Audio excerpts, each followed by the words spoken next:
everyone. Good to you.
Yeah, nice.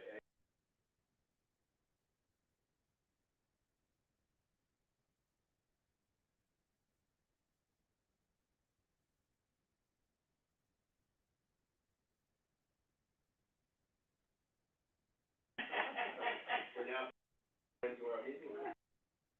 Right. Sarah, you tell me when we're ready. We'll get moving.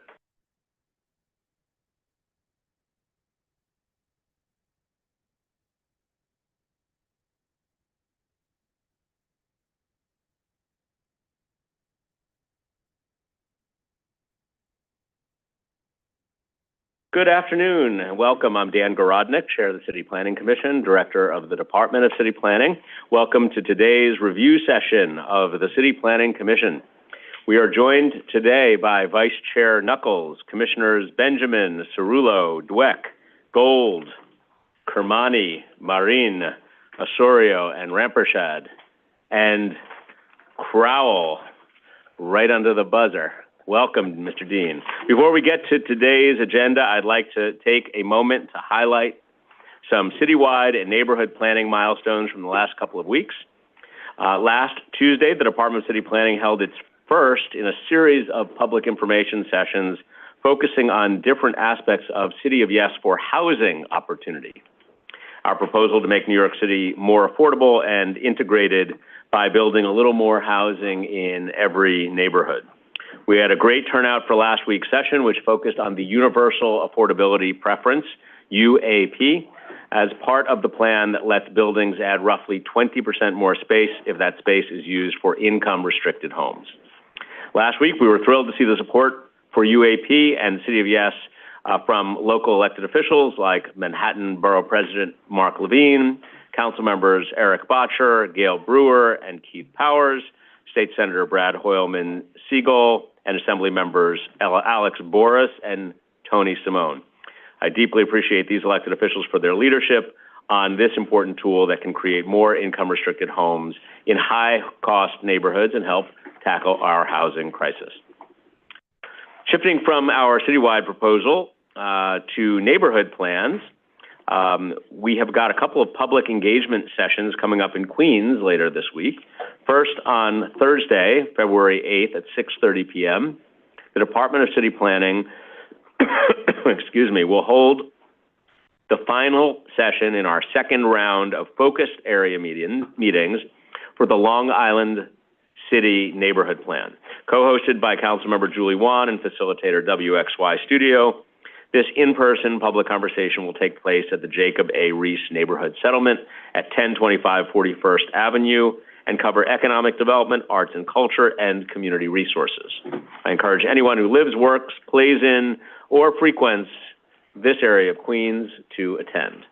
Then on Saturday, February 10, from 10 a.m. to 2 p.m. at York College, City Planning is hosting its Jamaica Working Group Summit to continue the discussion on this vital planning work. During the meeting, we will share what priorities and ideas we've heard so far from New Yorkers, and we will go over next steps in our work to craft a shared vision for a thriving, resilient community in Jamaica.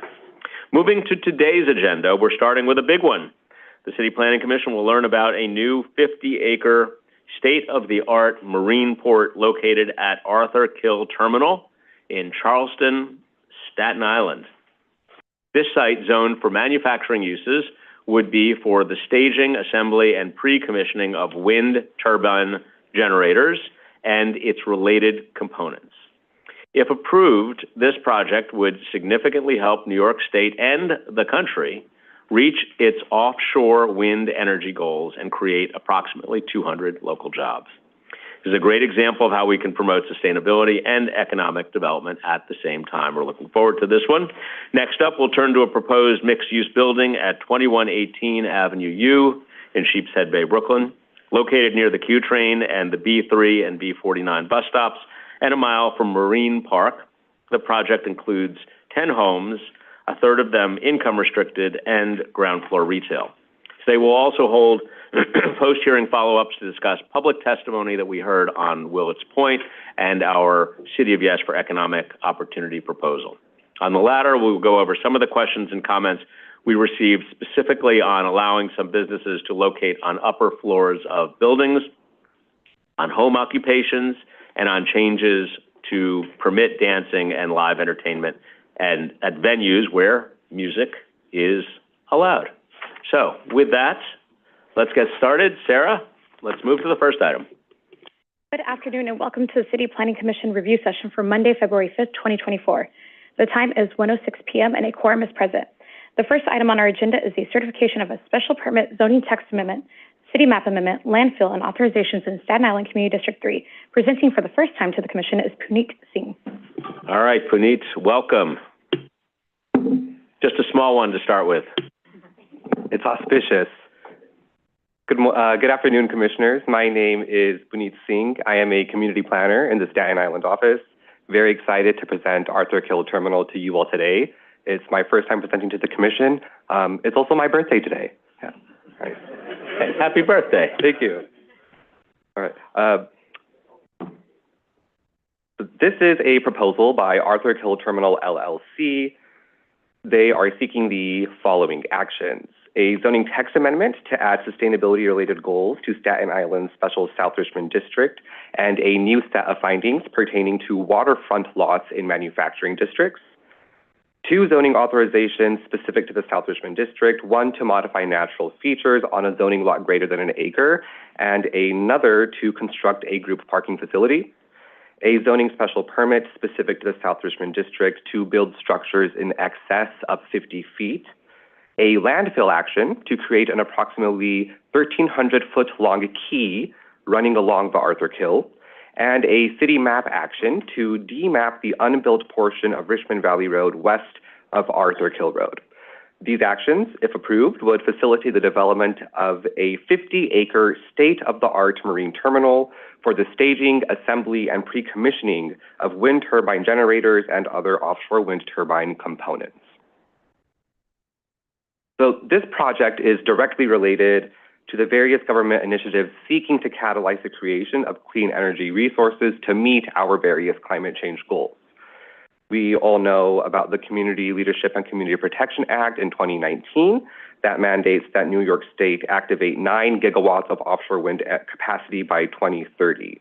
The federal government shortly followed up in 2021 with a goal of 30 gigawatts of offshore wind energy activation by 2030. Despite these goals, a significant obstacle for the United States offshore wind industry is a lack of staging and assembly ports near the identified wind energy areas. These staging and assembly ports are vital to the cost-effective construction and maintenance of offshore wind farms. Arthur Kill Terminal and similar projects are proposed to help fill this gap, and it supports the goals of various other policies and initiatives, the city, state, and federal. If approved, Arthur Kill Terminal would be the first offshore wind turbine assembly hub in New York.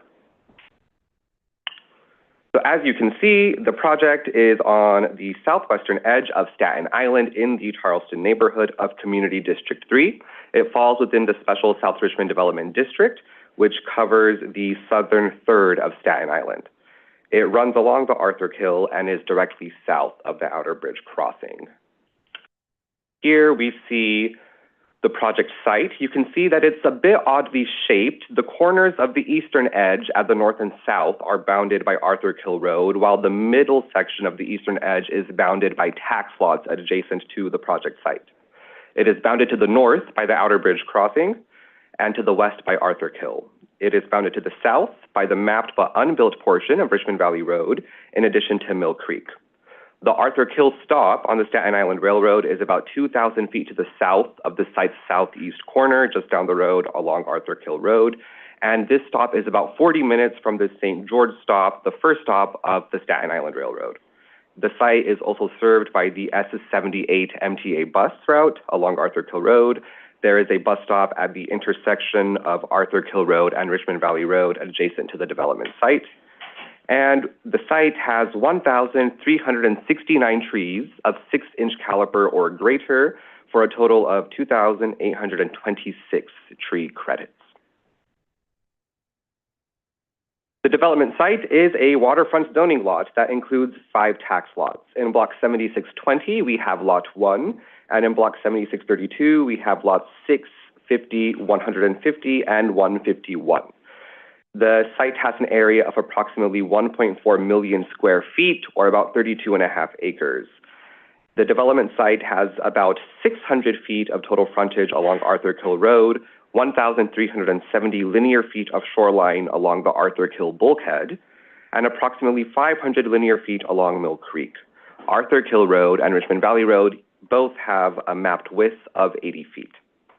You can see that aside from the southeastern corner, the site is vacant and it is wooded. The southeast corner is Block 7632, Lot 6. This currently has the Cole House, a non-conforming residential use. It's a 2-story, about 4,200 square foot single-family residence with a detached garage.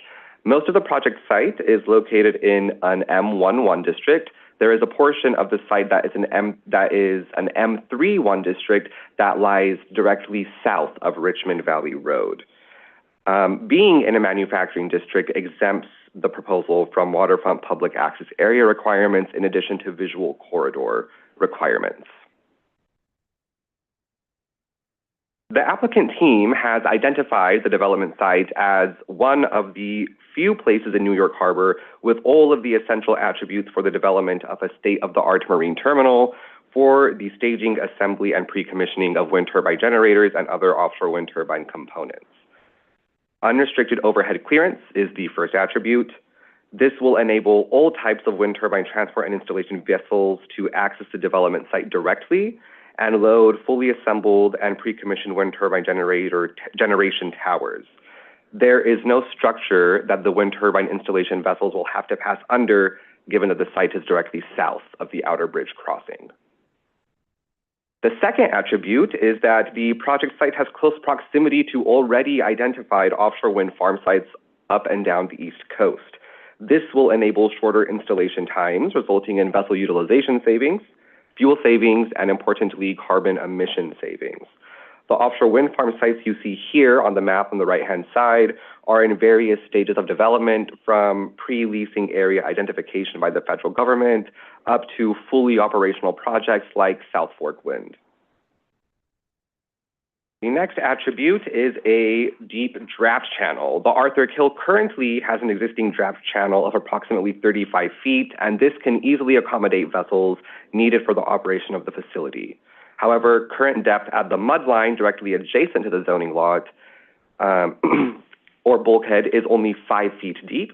So the applicant proposes to dredge the mudline to a depth of 35 feet so that it may align with the depth of the rest of the draft channel. If this proposal is approved, it would result in the construction of a quay of no less than 1,300 feet in length to enable simultaneous inbound and outbound vessel operations. The quay will have a load-bearing capacity of no less than 5,000 pounds per square foot to allow for the safe and efficient handling of large offshore wind turbine components. In this picture here, the darker gray rectangle you see closer to the boats is a visualization of the proposed quay that they seek to construct.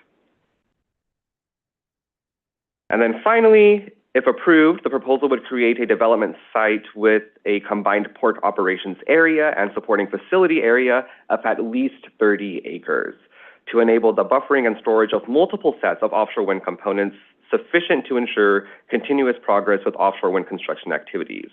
And in this picture on the right, you can visualize how some components, in this case the wind turbine blades, will be stored at the project site. So I keep talking about wind turbine assembly. I think it's important to understand the different parts of an offshore wind turbine in order to better understand the operations that are proposed at this site. So on the left-hand side, we see here a diagram of an offshore wind turbine that is directly connected to the sea floor. We have the tower and we have the blades. There's the hub, which is where the blades are hooked into the rest of the structure. And then, of course, we have the nacelle. The nacelle you can think of as the skull or the head of the overall structure. And there are many components that go inside of it, including the wind turbine generator itself. The diagram on the top right gives you an idea of the scale of the offshore wind turbines being developed and rolled out. And for context, the South Fork Wind Farm, which is 35 miles east of Montauk Point and began generating offshore wind energy for Long Island in December, the turbines at that project were about 300 to 450 feet tall. So now some site photos. So picture number one, we're looking to the site from the northeast corner. You can see the commercial uses and parking lot across Arthur Kill Road on the other side of the street. And then in picture two, this is the coal house, the southeastern corner, the sole portion of the site that is currently improved. The coal house would be rehabilitated into the owner's office area as well as a visitor's center. Now, this third picture we see, we are on the shoreline of Arthur Kill, a shoreline of Staten Island. We are looking southwards. And then in the fourth picture, this is looking west towards the project site from the opposite side of Arthur Kill Road. And here we see a business that is directly adjacent to the proposed site. So here is a conceptual drawing of the proposed development. So you can see the tower sections that are stood upright in the foreground near the water. The bottom left of the site, you can see the stacked blades. And then the top right-hand corner, near the greenery, you see some nacelles. So this is a site plan that shows the different programmatic areas of the proposed project, and I will go through them now one by one so that we can better understand what is going to actually occur at this site. First, an approximately 18-acre navigable basin will be dredged from an existing mudline depth at the bulkhead of -5 feet to a depth of -35 feet, plus an additional foot of allowable overdredge from the quay located along the bulkhead line up to the New York-New Jersey state boundary. The dredge basin is designed to allow cargo vessels and wind turbine installation vehicles to access berths at the facility with any tug assistance that may be required. Next is the jackup vessel pad. So the facility would be designed to accommodate vessel jacking operations at the outbound portion of the quay. The jackup vessel pad would be a platformed vessel that can make contact with the seabed and push itself up to enable assembled components to be able to be loaded and unloaded more easily. Vessels would be permitted to jack up as close as 16 feet from the quay wall to allow for safe and efficient outbound operations. Next, the inbound quay. So this is where offshore wind components will be unloaded using either the ship's gear or onshore cranes. This is the inbound storage and assembly area. So this is simply an area where initial assembly work will be done that is required right after we unload the components from the ships. So that would consist of nacelle hub assembly, upending the towers so that they're standing, and also putting together the storage frames that would house the blades and nacelles. Next is the outbound quay. Components would be handled and loaded onto the outbound vessels at this part of the site using, again, either the ship's gear or an onshore crane. This is the pre-assembly area, the area where prior to loadout, wind turbine generator tower sections would be assembled vertically to some extent. This could involve the assembly of between 2 and 5 sections of each tower into a single stack or into a split tower containing 1 to 3 sections each. So this is the main storage area. This is the meat and potatoes of this project. It's about 23 acres, the largest part of the project site. It is expected to be used for storing wind turbine generator main components, such as the nacelles, the tower sections, and the blades, prior to their assembly and loadout. Tower sections, blades, and nacelles are expected to be stacked and stored on their transport frames in the horizontal position. This is the tenant area. It's about 2.5 acres. They are proposing a about 2-story, 48-foot tall, approximately 22,000 square foot warehouse and office building, along with a parking area that would consist of about 111 spaces. The warehouse would be used for storage of tools, spare parts, and consumables, and the office space would be ancillary to the port facility and would be used by the tenant's administrative staff. 2 new curb cuts on Arthur Kill Road, south of this intersection with South Bridge Street, would provide access to this area along with the parking on the northern portion of the project site. This is the coal house.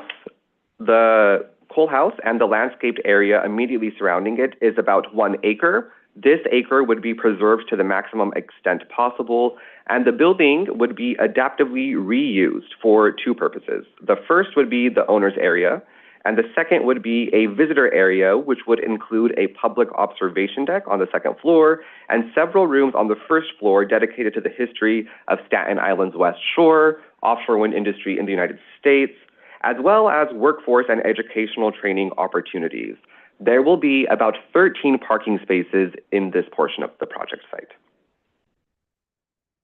Again, here is a conceptual drawing of the proposed development in its entirety from the Arthur Kill looking eastward.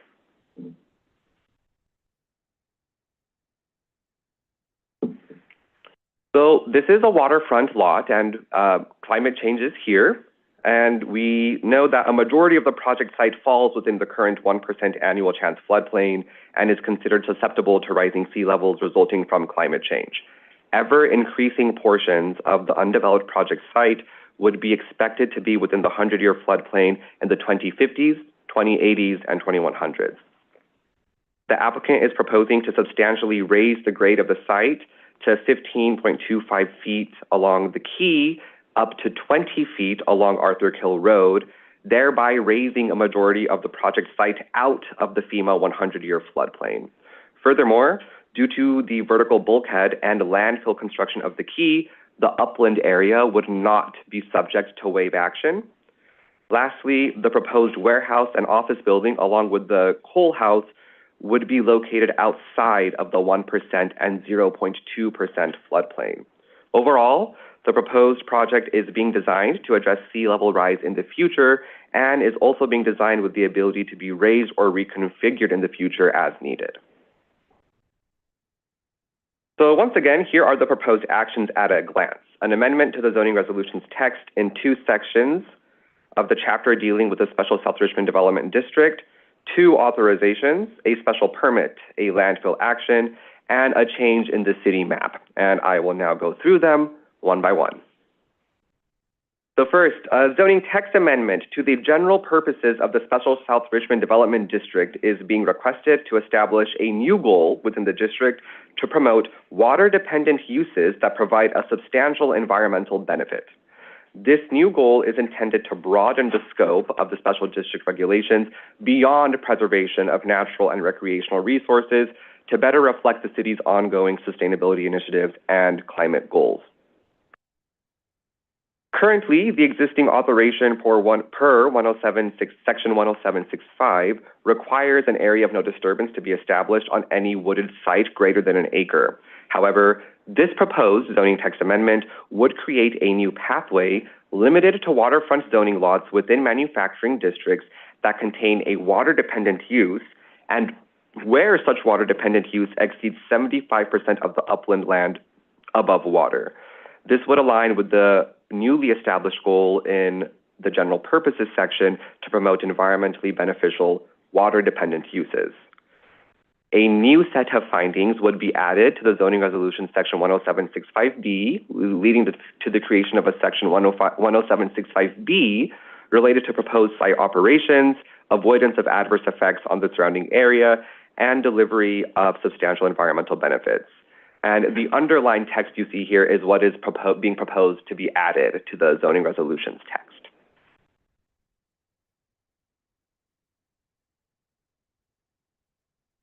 The first zoning authorization that the applicant is seeking is per section 10765 as amended by their zoning text amendment.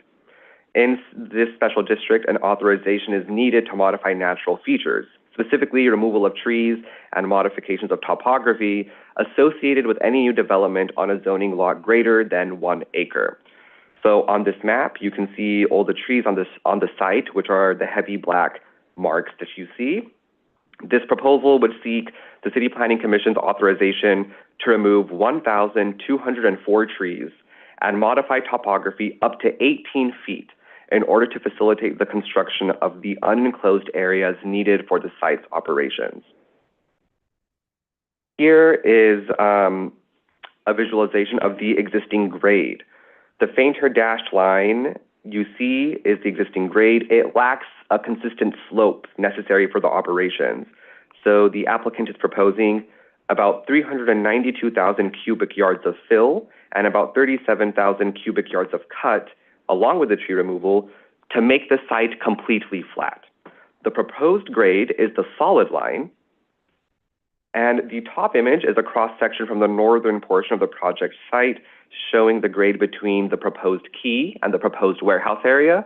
The bottom picture shows the grading from the southern portion of the project site between the proposed quay and the already existing coal house. Next is a zoning authorization per section 10768, which is being requested to allow 124 accessory off-street parking spaces. The authorization would allow the creation of a group parking facility of 111 spaces on the northeastern portion of the development site at the tenant area, which is the bottom left-hand picture, and 13 spaces would be at the coal house in the southeastern corner of the site, which is the right side picture. Next is a special permit being requested pursuant to section 10773 to allow a structure having a height of greater than 50 feet that would otherwise be prohibited. The special permit would allow for the installation of light poles with a maximum height of 150 feet. And you can see in this section photo from the site plan that the light poles will be the tallest structures, are proposed rather to be the tallest structures on site. Next, a landfill action to add approximately 1.17 million cubic feet of fill to create an approximately 1,300-foot linear quay along the Arthur Kill from the mean high water line to the U.S. bulkhead line. This action is necessary to meet the design requirements of the proposed development, which has substantial space requirements to allow the loading, unloading, assembly, and storage of wind turbine components. It is also necessary to facilitate overall operations at this site. This would be another historic landfill along the city's waterfront, similar to Battery Park City. For reference, the development of Battery Park City in the 80s required 3 million cubic yards of fill, so this landfill is about a third that size. Last but not least is a city map action. A separate application has been filed to modify the city map involving the elimination, discontinuance, and closing of a portion of Richmond Valley Road west of Arthur Kill Road. This portion of Richmond Valley Road, which bounds the project area to the south, is an unbuilt, unopened mapped street that is privately owned. This demapping would facilitate the disposition of land within the currently mapped roadway so that it may be incorporated into the project site. When it comes to environmental review, notice of completion for the draft environmental impact statement was issued last week, February 2nd, 2024. The DEIS found potential significant adverse impacts in the following categories. The first was historic and cultural resources. There are pre-European contact archaeological remains on the site. The second area where potential adverse impacts were found was natural resources. If the project is approved, we would see permanent alteration of marine and upland ecological communities, including impacts on essential fish habitat, including those used by endangered species, which currently call the New York Harbor home. And finally, the last section where potential adverse impacts were found was noise, where there could be significant noise impacts during the night. The applicant is working to complete identification of all mitigation measures in preparation of the final environmental impact statement, and overall the project is consistent with the city's waterfront revitalization program. In summary, the applicant seeks several land use actions to facilitate the construction of a state-of-the-art offshore wind assembly facility along Staten Island's South Shore, the very first offshore wind turbine assembly facility in New York. The facility intends to create hundreds of green, high-quality jobs and help the greater New York region meet clean energy generation goals, not only for 2030, but well beyond. And with that, I would like to say to the Commission, welcome to the future of clean energy generation. Thank you, and I would love to take your questions. Thanks very much, Puneet, and great job, and happy birthday to you. Thank you. I have a couple of very quick ones before I go to Commissioner Cerullo and others. This Commission and the City Council just recently amended the South Richmond Special District to do away with what were some antiquated limitations and to focus on some of the bigger picture stuff that we really cared about from an environmental perspective. We have a couple of changes here as proposed to the South Richmond District to create a new goal for water-dependent uses that provide a substantial environmental benefit. I guess my question to you and to the department is, considering that we just amended this special district, is there anything about this proposal or this amendment, this text amendment to that special district on the heels of our recent approval that is inconsistent or incompatible with anything that we had just done? Yes. Thank you, Chairman Garodnick. So the South Richmond zoning relief was developed internally by the Staten Island office after decades of input and engagement with small homeowners in the special South Richmond district. And really, through that engagement, our office learned that the provisions were unnecessarily onerous for homeowners when it came to low-impact land use modifications on small sites, like tree removal or driveway modification.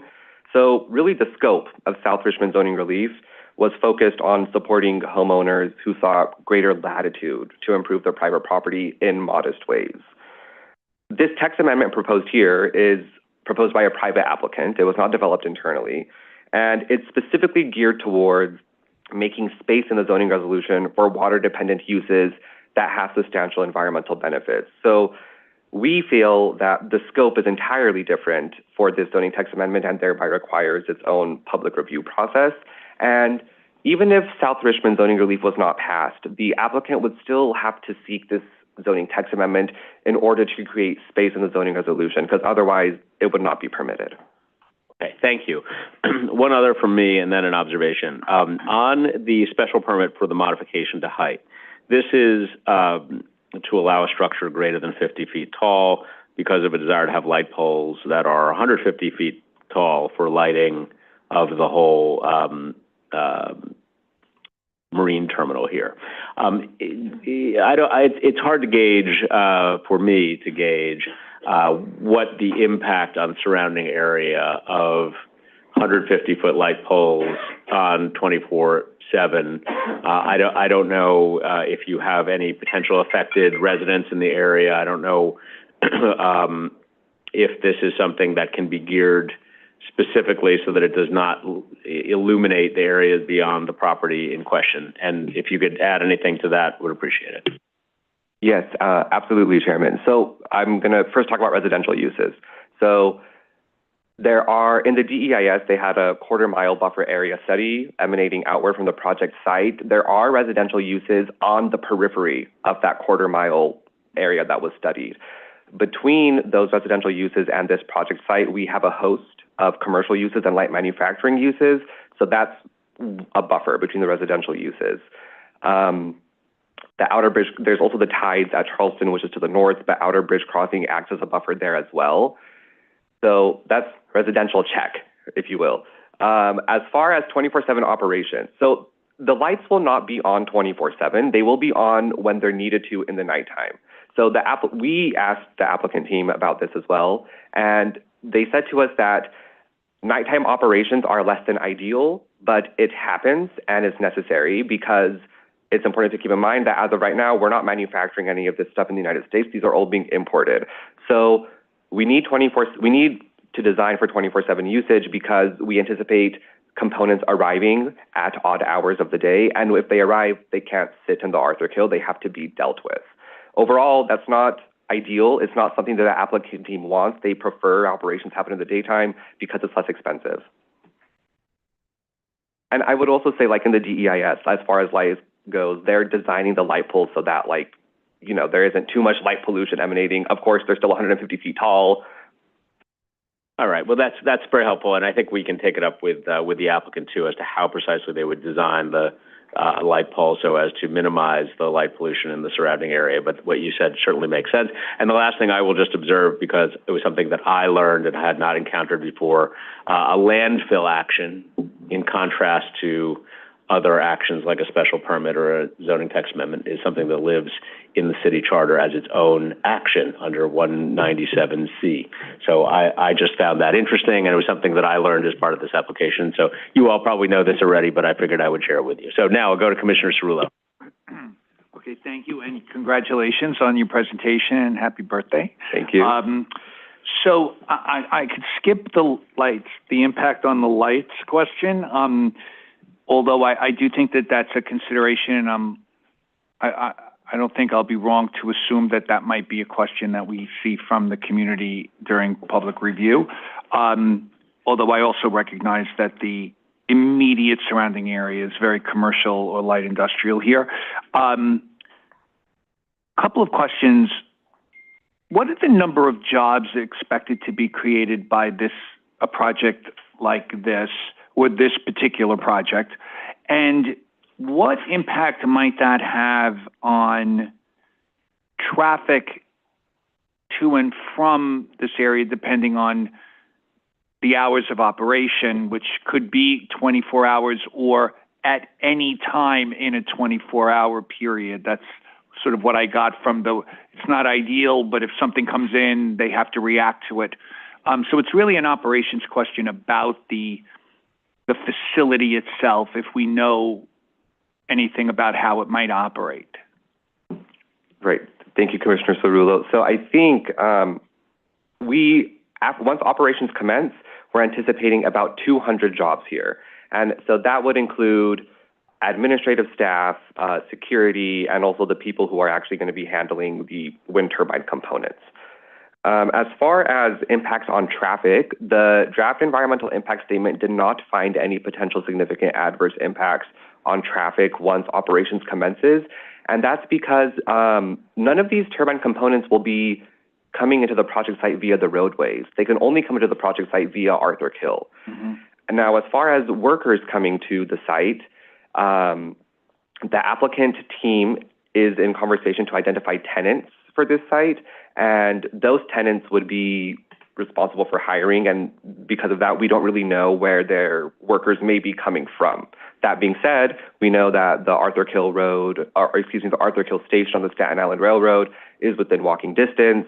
It is also served by the S78 MTA bus, and then it's also an 80-foot mapped width. Yes, it's. Let me just focus on the width of the road. I know there's a road widening as part of this in a particular area. What happens in the change of the widening of the road? Do we know how that plays out with respect to how Arthur Kill Road is currently designed, which is not wide at all here? So if there's a widening, what are we creating? What's the flow? I mean, I'm assuming DOT is involved in that, and we could hear more about that later in the process. But I just wondered if we had a sense of what the widening does to create the experience for drivers on Arthur Kill Road. I mean, we love road widenings, but at the same time, what does that actually do to the road and people's ability to understand where they're driving? Does that make sense? Yes, it does make sense. Well, as you said, the applicant is working with DOT on this. Okay. The widening of Arthur Kill Road is going to happen on the portion of the road that is adjacent to the site near the northeastern corner. So if I could go back to the picture.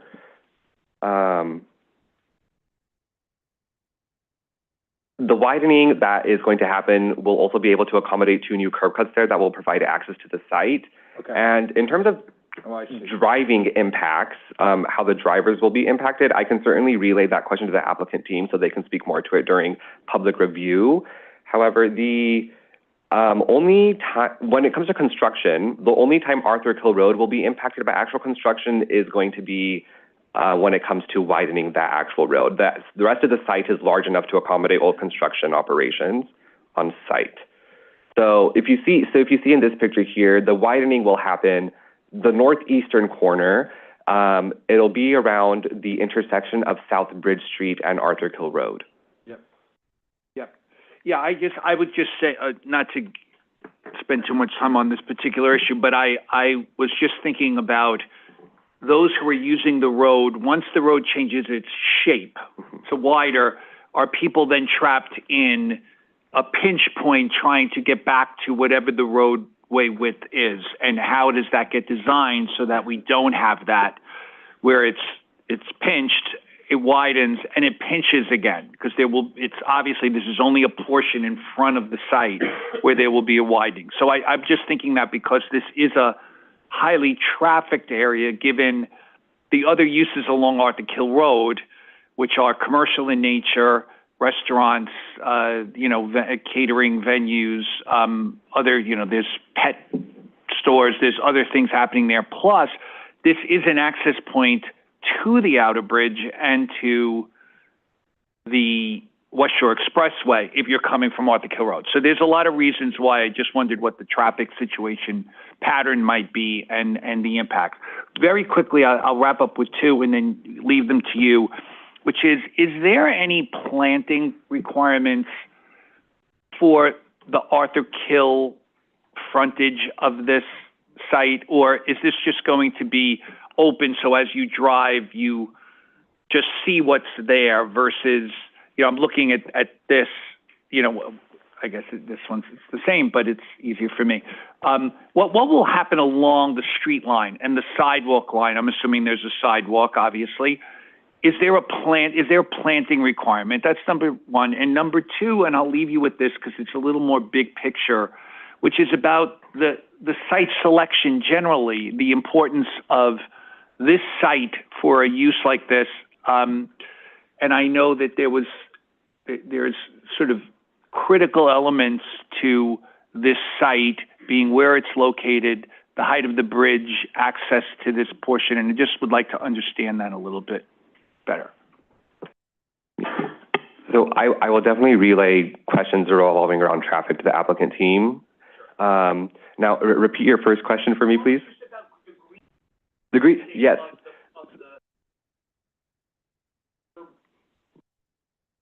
Yeah. What will be happening for planting buffer inside the site itself so that you're not seeing, say, the parking lot, or you're not seeing, I know you're not going to miss 150-foot lights and other things that are happening there beyond, but I just wondered what the aesthetics of the site would look like, where they might be improved. Yes, definitely. Good afternoon, everyone. Hi, George. So the street tree planting will have to comply with underlying street tree planting rules, which is an underlying zoning, which is fairly standard. And within the zoning lot itself, the applicant team needs to comply with South Richmond tree planting rules. Okay. For residential sites, it's a different formula. Yep. But for commercial sites or manufacturing sites, it's one tree per every 4 parking spaces. Don't have the number off the top of my head, but 128 divided by 4, that's the amount of trees that are needed. And then on top of that, there's parking lot landscaping that needs to be complied with. That's great. I'm happy to hear that. We have not seen a version of what that might be. It may not be part of all of this, or is it part of it and we just haven't seen that? It might be best shown on the slide that shows the parking authorization, 10768. Yeah, I couldn't see it on that. In fact, I couldn't find the parking lot, period. So okay. I might have missed it. Puneet, as I pull this up, do you want to speak about the uniqueness of the site? Yeah, so many attributes that make this site germane to becoming an offshore wind turbine assembly facility. The first one, right, is just that it's directly south of the Outer Bridge crossing. And these components that are coming in are quite massive. And because there's nothing for them to pass under, that makes this site extremely attractive for the development of an offshore wind turbine assembly facility. And then also we noted that New York is centrally located when it comes to the already identified wind energy areas up and down the East Coast. And New York is also one of the largest markets in North America currently for offshore wind, along with Jersey. And it's important to keep in mind that there's only one other facility like this right now on the East Coast. It's in New London, Connecticut. Mm-hmm. So if this is approved and if this is built, then we will be handling offshore wind turbine components not just from New York State, but also from other entities in the region that will be developing offshore wind energy. Okay, I appreciate it. Thank you so much. Thank you. Thank you, Commissioner. Let's go to Commissioner Osorio. Thank you, Chair. Thank you for the presentation, and thanks so much for the level of detail in the materials that were shared with us. I have two sets of questions. And first, I just wanted to say how much I appreciate what you've said about the importance of attracting investment in this industry to New York. This is long due and so important to accomplish city goals. So having said that, and building on one of the questions by Commissioner Cerullo, I was wondering if you can share with us, the extent to which you've been coordinating with EDC, knowing that, that agency has been doing a substantive research and work with the industry to understand sort of like their needs. This is a little bit of a sort of like a beyond zoning question, but I think it's important for us to understand kind of like the public benefits of the 200 jobs that you've highlighted. And so my question is, do we know anything about the types of jobs? I mean, are these unionized jobs? Is there a plan to recruit or attract those tenants with following some type of guideline as being crafted by EDC in terms of like bigger economic development policy? I very much appreciate what you've said about helping Staten Island really attract this level of investment, but at the same time, I think that we need to understand this in the context of what's happening of what the city is doing in SBMT and sort of like the larger investments with Equinor and so forth. So I'm wondering if you can speak a little bit about that. I'm also happy to just engage with that later when they come back. Yes, thank you, Commissioner Osorio, for that question. I think the first thing to be said is, regarding whether or not the jobs will be unionized, we, as I said, because the applicant is yet to identify a tenant that will use this space, tenants really, we don't know where the tenants will be hiring from or what, if the jobs will be union or not. I will say, and my team lead also can speak more to this now, they have been very proactive in doing public engagement and in taking stock of how can we synergize this project with workforce development goals and, high quality green jobs. This is something the applicant is certainly cognizant of, but I'll let my team lead speak more to this. One element of the site plan worth revisiting is the coal house, which the applicant intends to serve as kind of a front door to the offshore wind industry, both in Staten Island and citywide, which should be conducive to the recruitment of local folks for whatever jobs happen to ultimately end up at this site. But our understanding is that the applicant team is also working with EDC, SBS, and some of the other agencies who are coordinating NYSERDA to ensure local procurement, local workforce development and recruitment is satisfied for this site. Thank you. That's useful, and I'm just raising this question now so that we can explore, what is feasible, what is reasonable, also in cultivating an industry that is very important, but also making sure that the New Yorkers that really need those jobs can actually sort of like get them. The other questions, and really quickly, are now about the zoning. So I'm sure I'm missing something, but I see two sets of numbers of trees. In some places, you're asking, you reference the 1209 out of the 1369, and in other places, 1204 out of the 1364. I think I'm missing something, but this is sort of like in the various places where you mentioned the changes to sections 10765. Just, I'm wondering if there's something, really big that I'm just missing. I don't think that probably is a typo, for which I apologize, but there are 1,204 trees proposed for removal. Okay. Correct, 1,204. Okay, great. Yeah, that's consistent with the presentation, but in the project description, in the first part, you're referencing 1209 out of 1369. So the question that I had about the trees, in addition to just that, is when it comes to the impact on or the changes that we're making to allow for changes in the natural structure, it's clear that it's primarily about the trees, but it sounds like there's a potential impact on the wetlands too. Can you expand a little bit on that? Yes, certainly. I think EARD is in the room. Perhaps they could speak to wetlands as well. Wetlands are being impacted for sure with this proposal, and they are working on identifying mitigation measures. Some mitigation measures have been finalized for the specific subsets of wetlands. Some are yet to be identified. And I think I will let EARD focus more on that one. Sure. Yeah, that's an excellent question. Jameson Mitchell, Environmental Assessment Review Division. One thing that I think is really critical to point out with this project and this set of approvals is that it's not just going through the city. It's going through multiple levels of state review and federal agencies. And there are still some ongoing jurisdictional questions about the wetlands, whether or not they are Army Corps of Engineers or another federal agency. But I can also say that, yes, there's an impact there. The mitigations that are, there's a lot of ongoing coordination there. That is going on right now between the applicant and all of those agencies. They will be finalized by the FEIS.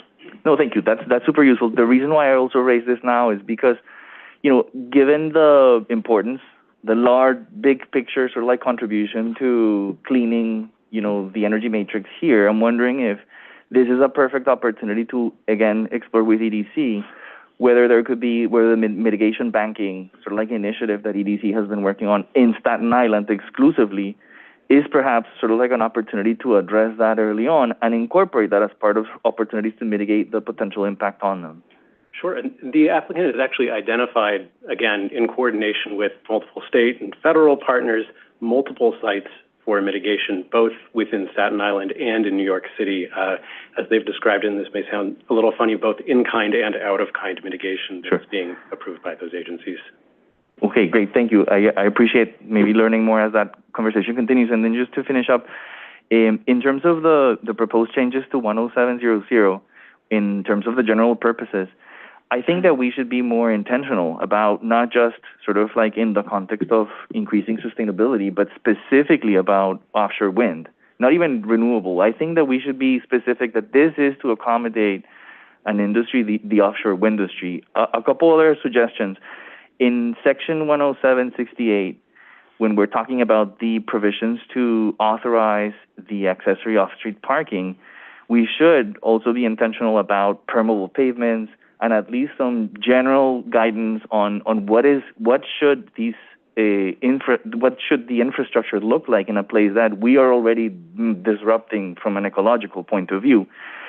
Same thing with the light poles. Like I'm not going to ask the question again, but I'm wondering if there's opportunities to maybe include solar in terms of how they're going to be powered, or balancing a little bit sort of like the larger ecological impacts, which again, sort of like are just a portion in a larger puzzle where we really want more offshore wind in general. Right. Yes, so two things to know. This site will have 90% permeable pavement, and 3 feet of gravel that stormwater will filter down through. There's going to be a catchment basin underneath, will be treated according to city stormwater pollution laws, and then discharged via a private outfall into the Arthur Kill. Now, your second question, remind me. In terms of the parking? Yes. Well, can those parking spaces be permeable? Or how are they integrated with this larger stormwater management strategy that you lined up? The area where the parking will be permeable, and then there is solar panels on this site as well, on top of the parking canopies. And the first question, I believe, was about the general purposes, which is a very, very good question. And our zoning division, council, and other central strategic divisions have been crafting this text amendment in consultation with the applicant team for a few years now. And I think, we can circle back on the exact rationale, but from our understanding, the rationale was to incorporate a broad spectrum of green energy and sustainability goals, not to simply focus only on offshore wind components, because if, say, another applicant wanted to pursue this, I think we looked and there are 45 zoning lots on the water that are greater than 1 acre in size for applicability of this future text amendment. They would have to meet every criteria, every threshold, and meet the findings to seek this. But if, say, another sector of the green energy industry wanted to seek this, I think that's why we kept it more broad, but your emphasis on offshore wind specifically is duly noted. I'm excited to hear that there are other opportunities to use the text amendment, but we need to make sure that that this happens in exchange for offshore wind. In other words, we're not just looking for other sort of like big energy, even like I think that we need to be intentional with this one. Okay. But thank you. I really appreciate that. And that's a great point. We'll try and get the rationale behind it. We'll consult with zoning and council. Thank you, Commissioner. Commissioner Vice Chair Knuckles? Thank you, Chair. I just had some basic questions about the terminal existing as well as what is proposed here. Is this state-owned land or privately held land? There's portions of the site that are owned by several city agencies, and then some of it is also privately owned. And they're in the process of acquiring all of that. The private entity? Correct. So is that the LLC that's the applicant? Correct, yes. Arthur Kill Terminal LLC. They're in the process of acquiring all of the land. Okay. So the governmental entity that would have jurisdiction would be DEC or DEP or some combination of, who would monitor this operation when it is, ultimately fulfilled? It's a great question, Vice Chair. Let me tap my team lead and borough office staff. I'll just jump in. Hi, Katie Farrar, INETO Director of the Staten Island office. That's a very layered answer that we'll probably have to consult with the applicant and get back to you to make sure we're comprehensive in it. Essentially, yes, there are elements that with environmental considerations will essentially be regulated by entities like DEC to ensure the mitigation component, et cetera. But really, there's a lot of oversight at the state level in particular. I mean, this is a process that's really being overseen by NYSERDA and related energy agencies that will continue to have jurisdiction on, say, who the tenant is and what the programming is on the site. So we can work with the applicant to make sure you get a comprehensive response to ongoing jurisdiction across the site and operations. Okay, so assuming the public parcels are acquired, there'd be no time limit on the operation of this. This could operate in perpetuity. We'd have to. I don't recall if we have that information from the applicant. Again, these contracts, particularly with the state and federal investment that's going on into this on-site programming, may have time-limited elements to, say, financing components, but we don't have that information in front of us, so we'll have to get an answer from the applicant. Okay, well, I'd appreciate if you could, get back to me on the oversight and who does what. Thank you. Excellent. Thank you, Mr. Vice Chairman. Commissioner Rampersad? Yeah, a lot of the questions I had were already asked. I was just going to ask, what is the timeline to get this project online and going? And also, I want to know, was there any limitations of the terminal use in terms of number of blades or generators they're allowed to have on the site? I was just curious about that as well. And one last item more, sorry. Repairs, would they also be repairing at this facility? Yes. Thank you, Commissioner Rampersad. So, yes, they will be doing maintenance and repairs as needed at this facility. Oh my goodness, I apologize. I keep forgetting you guys' questions. The timeline. Timeline, 20 to 23 months. Construction is slated to start third quarter of this year. The applicant has told us that once they go through ULURP, once ULURP commences, that they would like to see if they can start construction by this summer and that is because they need to start construction on a certain timeline, and that's related to some financing. My last question is in regards to sequencing with the landfill, the significant amount of earth to bring in. Is the plan to bring it in by barge? They're going to bring it through streets in terms of the filling of the soil? I do not know off the top of my head, but I can certainly get back to you on that. Okay, thank you. Thank you. Commissioner Gold and Commissioner Kermani, and then we're going to move on. Thank you. All right. Excuse me. Thank you, and happy birthday. Thank you. Happy birthday. Just a couple of points of follow-up.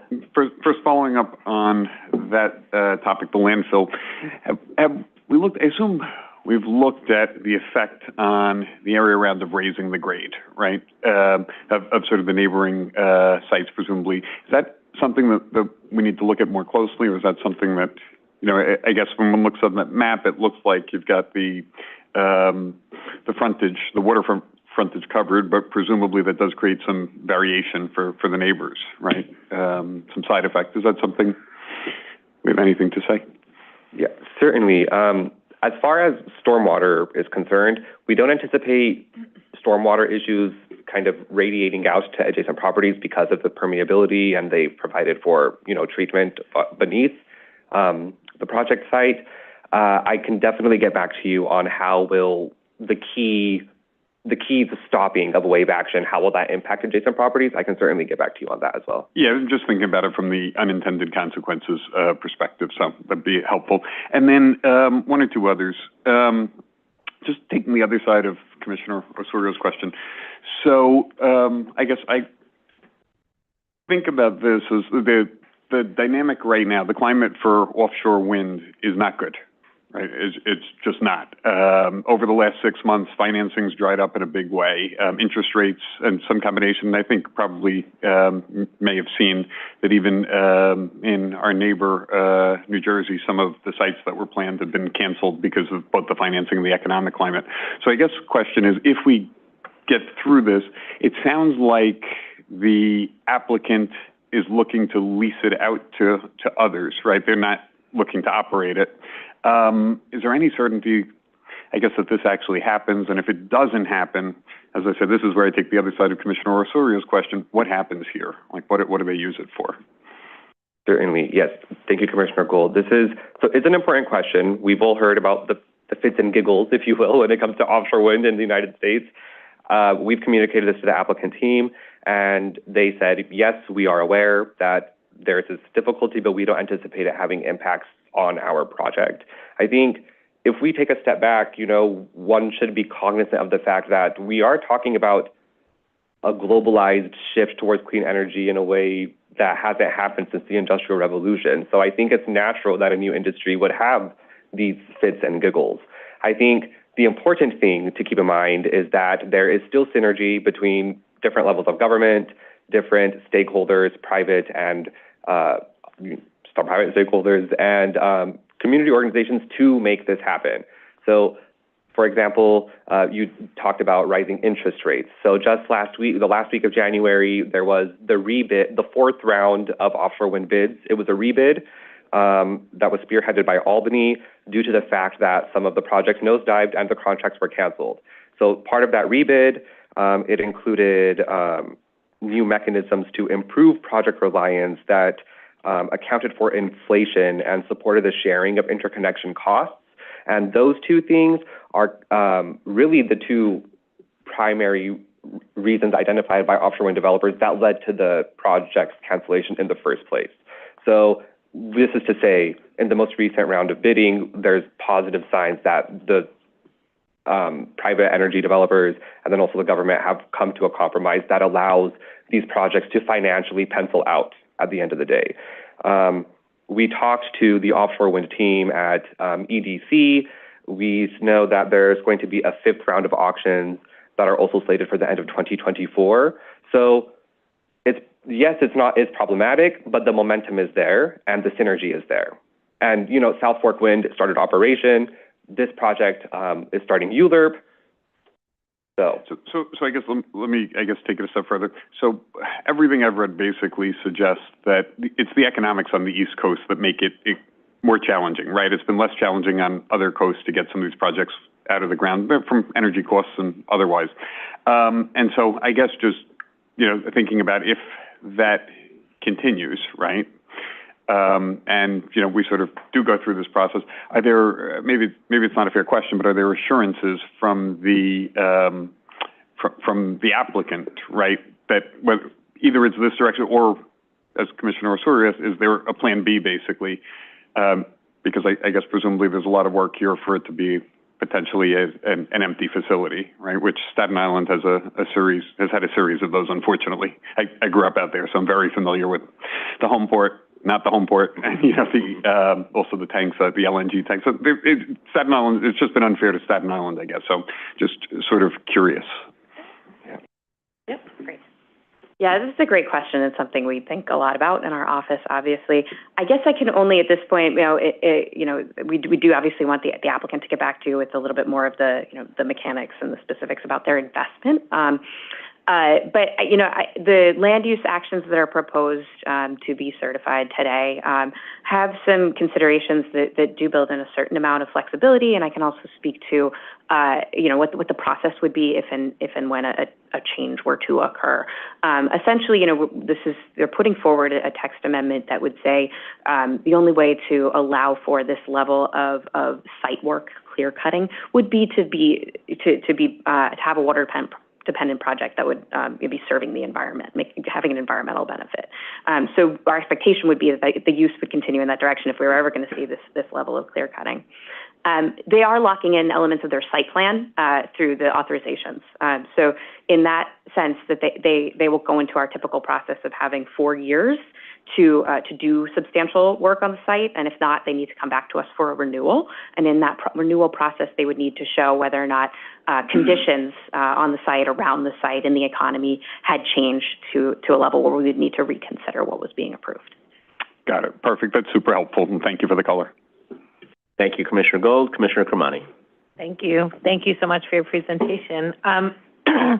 Just not a question for you to answer, but for the applicant, just a comment on the archaeological remains, which, tends to be like not a big deal until it is a big deal, and something is discovered that people don't expect, and it can be controversial and it can be political. And so I would love to know from the applicant team kind of what the thought process or how they are. You mentioned they're thinking about ways to mitigate the concerns, and I would be particularly interested in that, because no matter kind of where you dig up, if it's in the middle of a city or on, and if we've seen the recent news in Philadelphia and what's gone on there, like, it, I think is really important to get in front of what the plan would be should something important in any definition of that word comes up.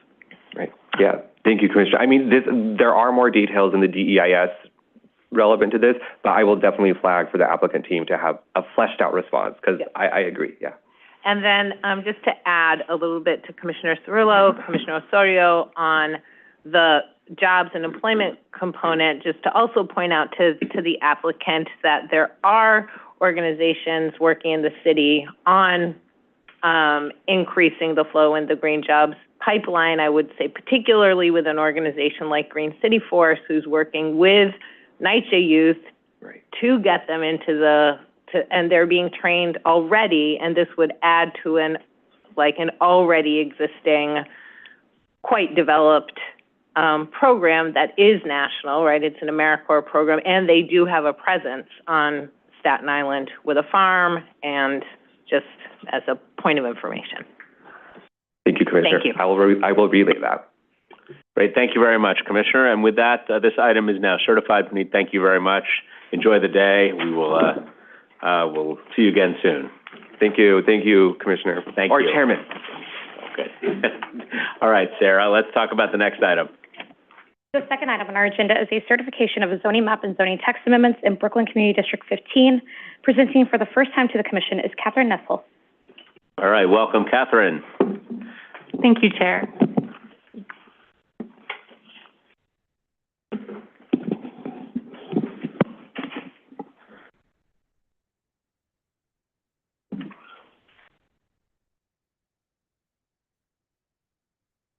Okay, now we're back at the beginning. Good afternoon, Chair Gronick and Commissioners. My name is Catherine Nessel. I'm a fellow in the Brooklyn office, and I'm really excited to present to you for my first time today. So this is an application by 2118 Avenue U LLC for a zoning map amendment and a zoning text amendment to facilitate a mixed-use development in the Madison subsection of the Sheepshead Bay neighborhood in Brooklyn's Community District 15. The proposed development includes 10 dwelling units in a 4-story building. 3 of the dwelling units would be income restricted, and the ground floor would be for commercial uses. So now taking a look at the project area, the site is located between East 22nd Street and East 21st Street on Avenue U on the south side of the street. It is 1 block east from Ocean Avenue and about 5 blocks or 0.3 miles east of the Q Train Avenue U subway station. The B3 and B49 buses also provide service throughout the area. So Avenue U is an 80-foot wide neighborhood commercial corridor with a mix of housing types. There are many 2- and 3-story buildings that have commercial ground floor uses that are interspersed with larger 4- and 5-story non-complying buildings. Smaller north-south streets, such as East 21st Street and East 22nd Street, are 60 feet wide and largely have 1- and 2-family semi-detached and detached houses. There are also some non-complying residential buildings mixed in as well on these smaller side streets. Ocean Avenue, a 100-foot wide arterial, has many 7- to 9-story residential apartment buildings. This taller building typology stretches south along Ocean Avenue to DeBelt Parkway. This building stock ranges from early to mid-20th century apartment buildings and then also newer buildings facilitated by the Homecrest rezoning. So the Homecrest rezoning in 2006 is the only major rezoning in the immediate area of the project. This changed Ocean Avenue's frontages from a largely uniform R6 zoning district to a mix of R7A, R6A, and R41 zoning districts. Looking closer at the zoning around the development site, with the Homecrest rezoning, all corners of the intersection of Ocean Avenue and Avenue U were rezoned to R7A.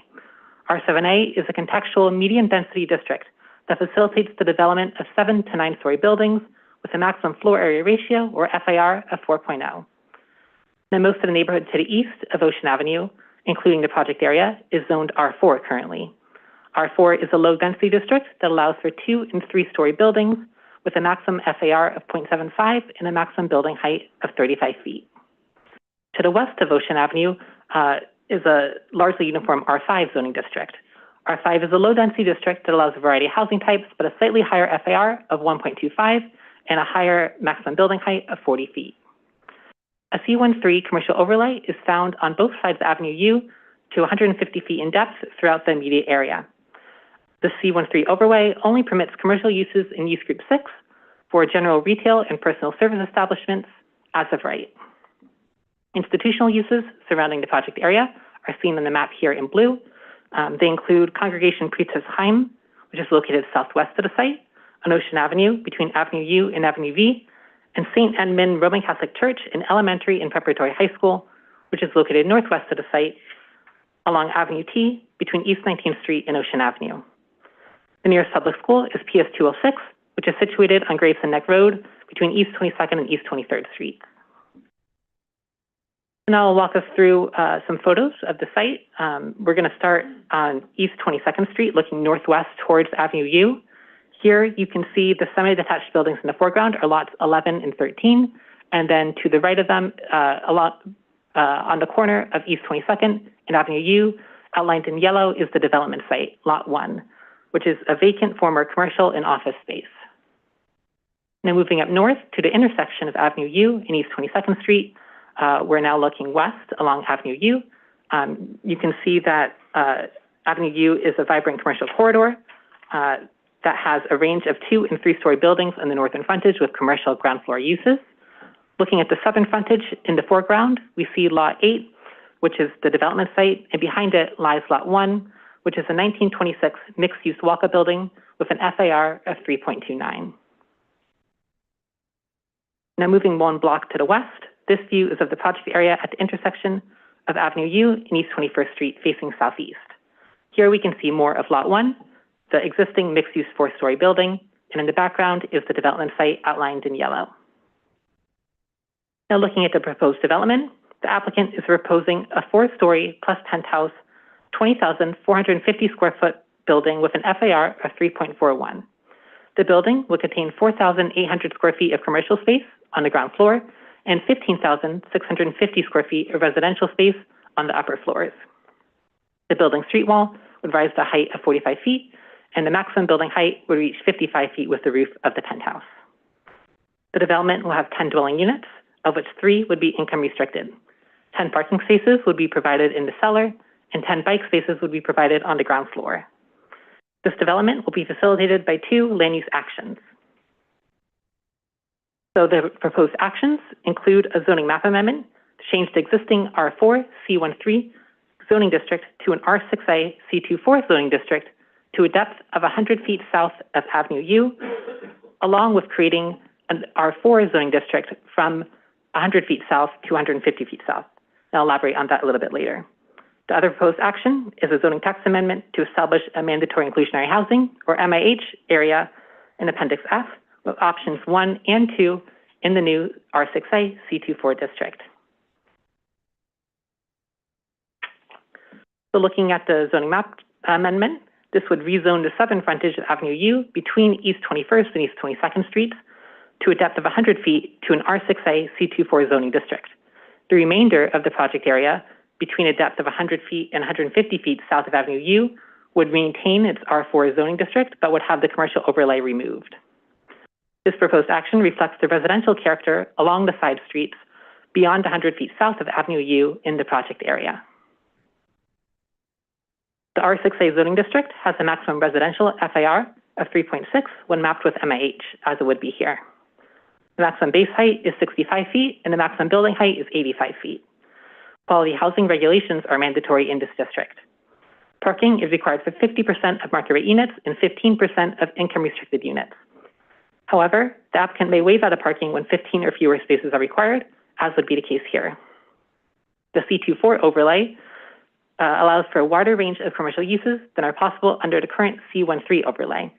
Commercial use groups 6 through 9 and 14 would be allowed compared to just commercial use group 6 under the current commercial overlay. Now, the other proposed action is to establish a MIH area in the new R6A C24 district. This would include MIH options 1 and 2. MIH option 1 requires 25% of residential floor area to be income restricted for residents with incomes averaging to 60% of AMI, with a minimum of 10% of residential floor space reserved for incomes averaging to 40% AMI. Option 2 requires 30% of residential floor area to be income restricted for residents with incomes averaging 80% AMI, and the applicant has indicated they intend to pursue MIH option 1. Pursuant to Local Law 78 of 2021, this application requires a racial equity report on housing and opportunity because it would increase the permitted residential floor area by more than 50,000 square feet. The proposed development would provide new housing units in a neighborhood that has experienced little housing production, including providing new income-restricted units in a transit-accessible location. Since 2014, only 14 new income-restricted units for low-income households have been developed in Brooklyn Community District 15, and none have been developed in this community district for very low-income households. The median household income in this community district is $68,601, roughly the same as the Brooklyn and citywide median household incomes. The project is expected to produce a total of 3 income-restricted units, one targeted for households making 40% AMI, one targeted for households making 60% AMI, and one targeted for households making 80% AMI. The estimated monthly rent of an affordable 2-bedroom unit for households earning 60% AMI is $1,900. Now looking at some data on the composition of the neighborhood. In Figure 1 here, we can see that the population of Community District 15 is predominantly white non-Hispanic and Asian non-Hispanic. Of the percentage of white non-Hispanic residents at 63% of the total area population, which exceeds both the borough and citywide averages. The Asian non-Hispanic population comprises of 20% of the total area population, which is slightly higher than the borough and citywide averages. The percentages of Black non-Hispanic residents at 4% of the total area population, and Hispanic and Latino population of any race at 9% of the total area population are much lower than the borough and citywide averages. Now here, we're looking at percent change in race and ethnicity from 2010 to 2020. Overall, there was a 6% increase in the neighborhood population. The Asian and non-Hispanic population grew at the fastest rate, roughly in line with the borough and citywide changes, with a 41% increase.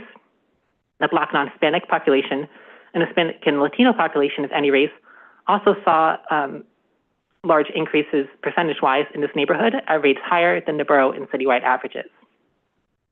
While remaining the largest racial group in Community District 15, the white non-Hispanic population decreased by 7%, in contrast to an 8% growth at the borough level and no change citywide. So in summary, the applicant requests 2 actions. The first is a zoning map amendment from an R4 C13 district to an R6A C24 district and an R4 district, along with a zoning map amendment or zoning text amendment to Appendix F to map MIH options 1 and 2 to the new R6A C24 district. These actions would facilitate the applicant's proposed 4-story residential and commercial building. This would include 10 dwelling units, 3 of which would be income restricted, along with a ground floor commercial. Thank you so much. This concludes my presentation, and I'm happy to take any questions. Great. Thank you very much, Catherine. Great job. I actually don't have any questions, but I did want to make an observation for the benefit of the commission. We are going to be spending some time talking about our City of Yes for Housing Opportunity text amendment over the course of the next 9-10 months. This is an interesting example in that the parking here, the applicant waived out because it was under 15 that was required. They ended up opting for 10 parking spaces on their own. if we eliminate the minimum mandatory requirement, it would have had no impact on this application. I just illustrate that because I think sometimes people worry that if we eliminate the minimum mandatory, that it somehow creates a cap on the other end. In this case, they would have had no requirement, and they would have probably opted for 10 spaces anyway. So I just shared that just for illustration. And the other thing I wanted to note is that this building typology of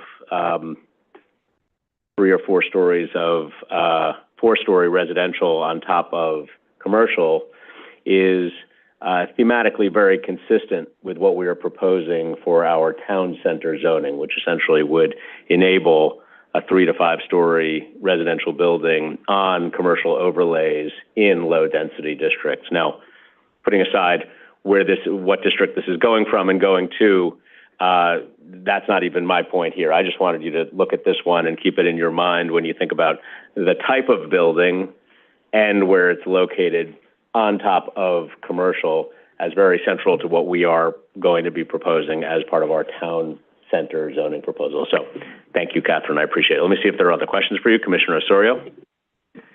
Thank you, Chair. Thank you for the presentation. Just really quickly, I noticed, the proposal is, or the block is obviously outside of the existing floodplain, but I'm wondering, but it is within sort of like the projected for inundation, and it is very close to what the DEP is projecting is going to be, sort of like the stormwater sort of like inundation situation. And so I'm wondering if the next time that we see it, or whether there's anything you can share right now in terms of like what is the applicant anticipating in this regard in terms of adaptation, and then in terms of mitigation measures, whether there's anything proposed for the rooftops that we should know of in terms of creation of renewable solar, green roofs, anything like that.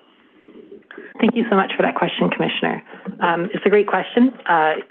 The applicant is aware that even though they're outside of the floodplain right now, that will change in the future with sea level rise. They have informed me just last week that they're making some design changes to accommodate flood resiliency. Namely, they're looking to place their mechanical equipment on the roof. They're also looking to look to see which ways their roof can be made green. And they're also looking to incorporate bioswales into the design. So they are aware of it. They're still kind of working on the specifics of how to make the building the most flood resilient it can be. But a WRP was analyzed for this, and it was found consistent with the program for that too. But yeah, it's a great question, and I'll definitely keep you updated as the applicant updates me with their plans for that. Thanks so much. Thank you. Thank you, Commissioner. Commissioner Dwight. So should the R6A change go through, the maximum building height as of right would be 85 feet or 65 feet? It's 85 feet, maximum building height, yeah. So the proposal is for a 45-foot building, or 40, how many feet was it? 45-foot street wall and then 55-foot maximum building height. So they're going to be building up to 55 feet? Correct. With the penthouse. I got it.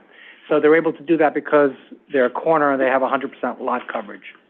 Correct, yeah. So even though they're not reaching that 85-foot maximum building height, they're using a lot of the lot coverage, so the FAR that they're building to is not that much lower than what's permitted, 3.41 compared to 3.6. And there's nothing to restrict them, however, from going to the full 85 feet. Correct. Within 25 feet of the southern lot frontage, the R4, they're not allowed to go higher than 45 feet under the zoning resolution. Right. But there's nothing restricting them to the shape presented here. They have been in contact with the community board and gotten a generally positive reception to the plans as proposed, and this has been developed in coordination with community desires, with general bulk, height, parking. But yeah, you're correct in that there's nothing tying them. All right. Thank you. Of course, thank you. Thank you, Commissioner. Okay, thank you, Catherine. This item is now certified. Congratulations. Thank you. Let's move on to our next item, Sarah. The third item on our agenda is a pre-hearing review of a zoning map and zoning text amendments in Brooklyn Community District 15. Our presenter is Lucia Capuccio. Hi, Lucia.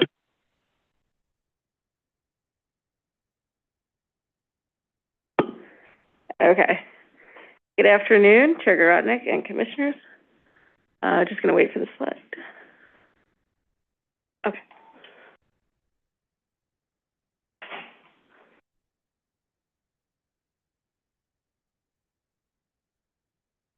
Okay. This is a pre-hearing follow-up for a private application from PG Realty Investments, LLC, for a zoning map amendment from an R4 district to an R7A C24 district within the Special Ocean Parkway District, and a zoning text amendment to Appendix F to facilitate the development of a new 7-story building, mixed-use development, including over 41,000 square feet of residential space, or 45 dwelling units, 12 of which will be permanently income restricted, and over 5,000 square feet of ground floor commercial space. This application was certified on December 11th, 2023, and the public hearing is scheduled for this upcoming Wednesday, February 7th. The proposed actions include a zoning map amendment to change the existing R4 district along Avenue X to R7A C24 within the Special Ocean Parkway District, and a zoning text amendment to map MIH coterminous with the project area. On December 19th, Community Board 15 held a public hearing, and with a vote of 35 in favor, 0 opposed, and 0 abstentions, voted to conditionally approve the application. The board's approval is conditional on the assurance that the proposed development can accommodate triple stackers in the cellar for 45 parking spaces. On January 16th, 2024, the Brooklyn Borough President held a public hearing for this application.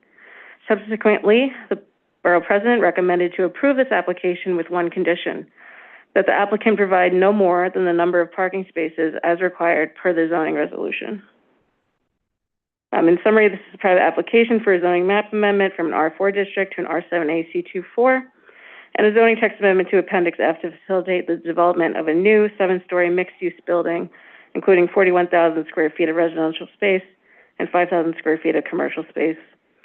Thank you, and I'm happy to answer any questions. Great. Thank you very much.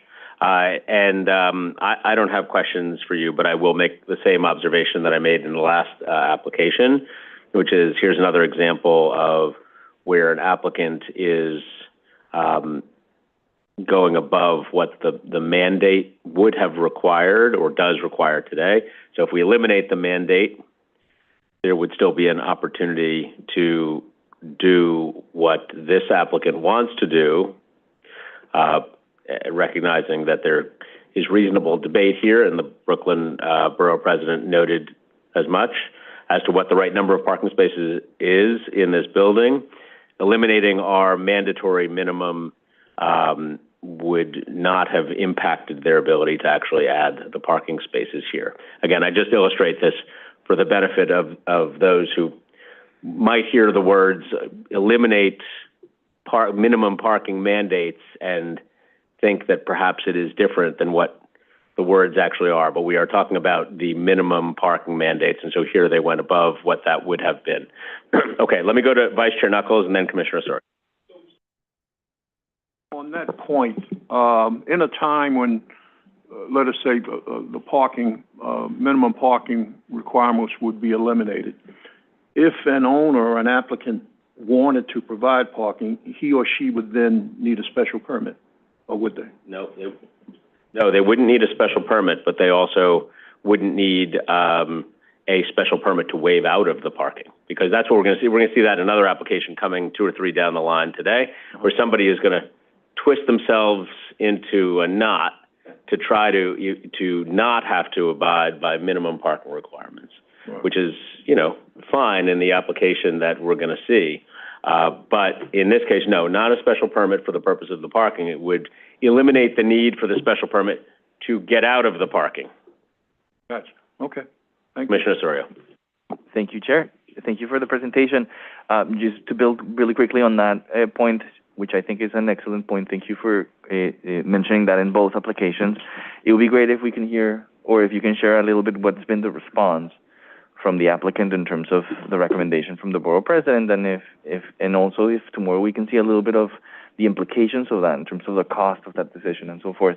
I don't know if there's anything that you want to add today, but I can just really quickly say that it would be great if tomorrow we can also see, given the fact that this one is, as compared to the previous one, within the 100-year floodplain, what are some of the provisions in the materials we saw, that section that is very clear in terms of, what are we planning for, or what are we building, sort of like in regard to the current conditions, and then how far high can the flooding be here. So that'll be great. But the other thing is, I noted that in terms of the parking or connecting the two, the community board is concerned with potential water table issues in the cellar in relation to like the stackers. And I don't know if there's anything that you know that has been responded to the community board, or if not, if we can hear what's the status of that conversation. Sure. Thank you, Commissioner. The applicant's prepared to speak to this on Wednesday. So they will be able to speak to their conversation with the community board, the triple stackers, and the kind of the response that they got at the hearing with the board. But yes, the board did bring up concerns about the water table, and the applicant team has assured them that they can do the triple stackers in the cellar. But I will have the applicant speak to that. Thank you, Commissioner. Okay, great. Thank you. We'll pick this up on Wednesday, Lucia. Thank you for that. Great, thank you. The fourth item on our agenda is a pre-hearing review of a zoning text amendment in Manhattan Community Districts 10 and 11. Our presenter is Trevor Lovett. Hello, Trevor. Good afternoon, Chair Grodnick. Good afternoon, Commissioners. The following is a pre-hearing follow-up for a non-ULURP zoning text amendment application by a private applicant to modify parking regulations for R6A districts within the special 125th Street District. This application was referred out by the City Planning Commission on October 30th, 2023, and the public hearing will be this Wednesday, February 7th. The owner of two adjacent vacant lots on West 124th Street between Lenox and 5th Avenue in Harlem, Manhattan Community District 10, intends to pursue an as-of-right residential development containing 33 rental dwelling units. Under existing R6A regulations, parking spaces equaling 50% of the residential units are required to be provided in new developments. Consequently, the property developer would be required to provide 17 accessory off-street parking spaces. Believing parking to be unnecessary in an otherwise transit-rich neighborhood, the applicant proposes an amendment to the zoning resolution, Section 97-511, which would make the parking regulations of R72 districts applicable to R6A districts within the special 125th Street District. This would reduce parking requirements for the proposed development such that they can be waived altogether. Shown at right are the three R6A districts to which the proposed text amendment would apply, and shown left is the proposed text amendment. Underscored here, you can see it's just a single line of zoning text. The proposed zoning text amendment was referred out to the office of Manhattan Borough President Mark Levine, Community Board 10, where the development site is located, Community Board 11, as Community District 11 contains affected R6A districts within the special 125th Street District, and the Manhattan Borough Board, as the proposed text amendment would impact multiple community districts. Manhattan Community Board 10 voted to disapprove the application by a vote of 24-6. The Community Board cited a lack of on-street and off-street parking within Community District 10 and the expectation that many tenants of the proposed development might require parking. Those on the board who recommended approval of the application noted that a new curb cut would be required on a well-trafficked street opposite Marcus Garvey Park. Manhattan Community Board 11 likewise voted to disapprove the application by a vote of 31-1. Manhattan Borough President Mark Levine conversely recommended approval of the application in view of low car ownership rates within the surrounding area and the broader need to prioritize housing over off-street parking, which substantially increases development expenses. The Manhattan Borough Board, which consists of the 12 City Council members from Manhattan's 12 community districts, and the Borough President voted to approve the application. Notably, among those voting to approve the application were the two City Council members whose districts would be impacted by the application, Youssef Salam of Manhattan Community District 9 and Councilmember Diane Ayala of Manhattan Community District 8 have both voted in favor. This concludes the summary of the public review period for this project, and I'm happy to answer any questions. Okay, thank you very much. Well, we'll have a public hearing on this one on Wednesday. This is the one that I was referring to, where the proposal is to take R72 parking regs, make it applicable to R6A in the special 125th Street District. as the tool to be able to waive out of the parking requirement. Okay, go ahead, Commissioner. Yeah, I would just make a general comment that so far, over the past number of weeks, months, generally the community boards have wanted more parking, whether it was in Queens, Brooklyn, Manhattan. I'm not sure we've come to one of them in Staten Island where the parking is being waived or reduced. So I think we should be really honing in on this issue and thinking about what it means to these communities. In this community board report, they also talked about the potential impacts from congestion pricing. And I think that's going to be an important issue where communities fear, and in other cases, in London, certainly it occurred that the ring that's next to where congestion pricing starts to convert numbers of places to parking or illegal parking, so I think we really should give those two things in conjunction some additional consideration. Fair enough. Other questions? Okay, we will pick this one up on Wednesday. Thank you, Trevor. Next up. The fifth item on our agenda is a pre-hearing review of the zoning map and zoning text amendments in Queens Community District 1. Our presenter is Colin Ryan.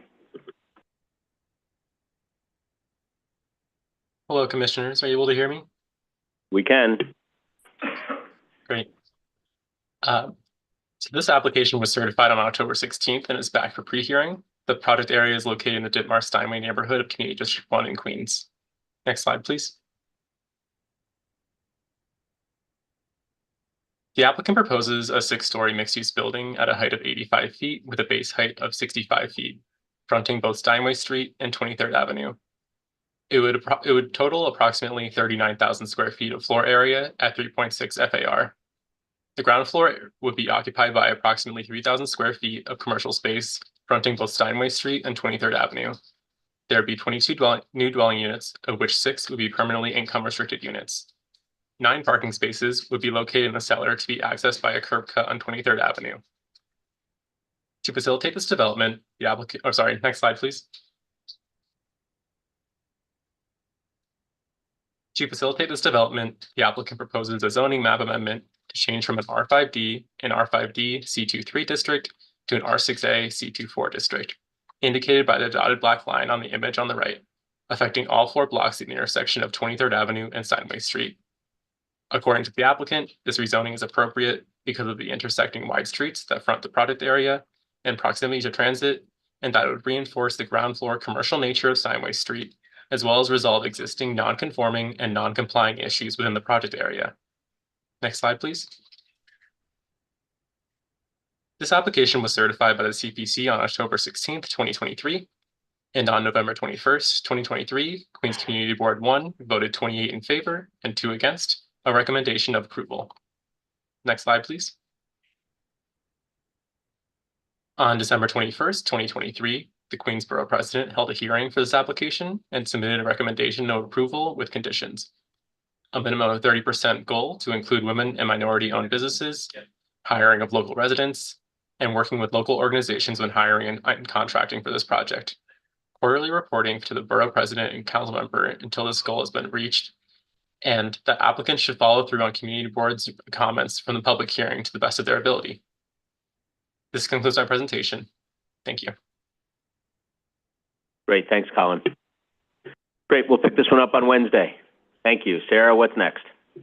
The sixth item on our agenda is a pre-hearing review of a zoning map and zoning text amendments in Queens Community District 1. Our presenter is Derek Jasmine.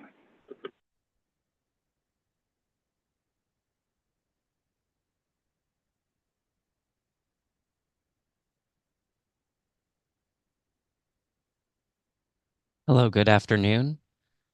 3011 12th Street was certified on October 16th, 2023, and is now back for pre-hearing. Next slide, please. This is a private application by 3011 12th Street Realty LLC in the Astoria neighborhood of Queens Community District 1 to facilitate the development of a new 8-story mixed-use residential and commercial building with 62,800 total square feet, consisting of 58,200 residential square feet, consisting of 86 total dwelling units, including 26 income-restricted units and 4,600 commercial square feet. The proposed development includes 41 parking spaces located in the rear of the building. Next slide, please. The applicant seeks a zoning map amendment from existing R41, R5B, and R6B zoning districts to an R6A C23 and R6A zoning districts, as well as a zoning text amendment to map MIH, both options 1 and 2. Next slide, please. The application was certified by the department on October 16th, 2023, and on November 21st, 2023, Queens Community Board 1 voted 24 in favor and 7 against a recommendation of approval. Next slide, please. And on November 30th, 2023, the Queensborough president held a hearing on this application and submitted a recommendation of approval with conditions. These conditions included the applicant team should utilize MIH option 1 within the proposed development. There should be a minimum 30% goal to include minority and women-owned firms, hiring of local residents, and working with local organizations when hiring contracting, and that there should be quarterly reporting of these hiring initiatives to the borough president and council member until that goal has been reached, and that the applicant team should follow through on Community Board 1's comments at the public hearing to the best of their ability. The applicant will be providing a presentation at Wednesday's public hearing, and that concludes my presentation. Thank you. Great. Thank you. All right, we will pick this up for public hearing on Wednesday. Thanks very much. The seventh item on our agenda is a pre-hearing review of a citywide zoning text amendment. Our presenter is Stephen Johnson. Good afternoon, Commissioners. Good afternoon, Stephen. So the New York City Department of City Planning is proposing a citywide zoning text amendment to allow gaming facilities as a permitted use in commercial districts C4 through C8 and M1, M2, and M3 manufacturing districts. Gaming facilities are not currently a permitted use in the city, and this text amendment would facilitate the development and operation of up to 3 gaming facilities in New York City as approved and licensed through a recent state-defined process, and the proposed text would deem the gaming facility allowed under the ZR. The text amendment application was referred for public review on December 5th, 2023, and is now back for a pre-hearing review.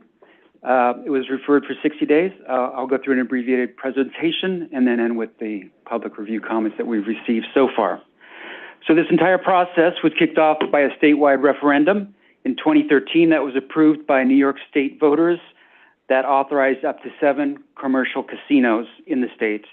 The first 4 licenses were awarded in upstate New York. Those 4 facilities are up and in operation. And the New York State Gaming Facility Location Board, which is the entity that is overseeing the application and review process for these 3 remaining licenses, made an announcement in January of 2023 that included a request for the applications to develop and operate a gaming facility for the remaining 3 licenses in the downstate region, and that's New York City, Long Island, Westchester, Putnam, and Rockland counties. They also established a new siting and review process for these 3 licenses, which are outlined in that request for applications, and I'll review those in a moment.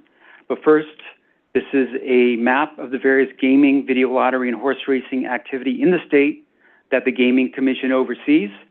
You can see a few locations in the downstate region at the bottom there. The orange one and the purple one is Aqueduct and Resorts World in Queens. That's on state-controlled property. That's why it's permitted in the city. No other facility is. The orange 2 is the Belmont Racetrack in Elmont, Long Island. The red one is a video lottery site and hotel in Suffolk, Long Island. And the green 5 is the Yonkers Raceway and Empire City Casino. So, as I mentioned, the January 2023 request for applications outlined a process to review applications for the 3 casino licenses. The initial review is in the form of a local community advisory committee and a review and approval pertaining to each individual application and site location. So each proposed gaming facility application will have a dedicated public review process and open meetings process that is led by the CAC, and the 6 members those are the 6 members of the CAC. You have your governor, the mayor, your local state assembly member, your local state senator, your BP, and your local New York City council member. This is all related to wherever the proposed gaming facility is located. So each application proposal will be submitted, and those will be detailed and have a whole host of information that is outlined in the request for applications, and they'll hold their public hearings and solicit feedback from stakeholders and community groups. The CAC will then issue a finding with a 2/3 vote, majority vote, whether to approve or disapprove the application. So any applications that are approved with public support by the CAC will then be forwarded to the Gaming Facility Location Board to review all the applications that have been approved by CACs. So in the case of New York City, that could be 9 or it could be 0. We know of 2 other locations, one in Long Island and the Yonkers site, so we know of 11 total applications. So if all those are approved, that's 11 applications they would be reviewing for 3 licenses. If none of those are approved by the CAC, then there would be no licenses awarded. So the text amendment. So the purpose of the text amendment is to facilitate the state's current casino proposal, which was enacted by the state legislature and described in their request document, and that's within the state's schedule and timeline. So to do this, the department is proposing to add this gaming facility use into the zoning resolution for the first time as a use group 8. This will enable the department to move as quickly and efficiently as possible without having to go through an entire ULURP environmental review for each casino proposal, which then might end up not being approved by a CAC, so it would all be for naught. So the gaming facility use is limited to C4 through C8, M1, M2, M3, and the text amendment is only for a casino license as approved by the state. It's only these 3 licenses. And the gaming facility may include other related uses. So the text amendment, like I mentioned, is only for 3 licenses and not any future license that does not currently exist or would be approved by the state at some future date. The text is only applicable for these 3 licenses. There are no other licenses to be awarded. If this text amendment is approved, it doesn't mean that a gaming facility has been approved. It just permits the use, and then each CAC will decide. And then the text amendment does not cover any future modifications of a gaming facility that has been awarded a license within New York City. So if you're awarded a license, that bulk use, the sorted uses that have been approved, the envelope, the height, parking, all that's what's been approved. If there are any modifications to that, because for whatever reason it's a successful facility, that if they're like, we want to have 1,000 more parking spaces, we want to have another tower on the site, that's not covered with this text amendment. They have to come to the City Planning Commission and the Department of City Planning to review those modifications. So there are 9 proposals in the city, 5 in Manhattan, in the dense CBD of Manhattan. There's one at Ferry Point Park and Golf Course in the Bronx. There's 2 in Queens, one at Willets Point, and the other is the Resorts World Aqueduct in South Ozone. And there's one in Coney Island in Community District 13. The other detail is that 4 of those proposals have additional ULURP actions at the department right now. These are outside of the proposed zoning text amendment. Now, the most obvious example to use for this is the Willets Point, the Queens Future Project. So they had a scoping hearing in December 21 of last year, and that was because it's on parkland. They have to alienate the parkland through the state. We have to map a zoning district, and then they have dispositions related to whatever streets they will be using, expanding new streets, taking over old streets, et cetera. So those all have ULURPs that'll be going through ULURP this year. That's in addition to this text amendment. So the other 3 projects are Ferry Point, obviously on a parkland, Coney Island in Brooklyn, and then the Western Rail Yards. So on to public review. So far, we have received 9 community board resolutions with 2 in favor and 7 against. So the 2 in favor, because they have conditions, Brooklyn voted, and that's 15, is the Sheepshead Bay and Manhattan Beach area. And their approval is conditioned on the gaming facility not to be in Brooklyn. And that's because they said because of southern Brooklyn, due to flooding, transportation, congestion, evacuation protocols, and security reasons. So I guess they're not against gaming, but just in that area where it's located. Near them. It's on the water, so.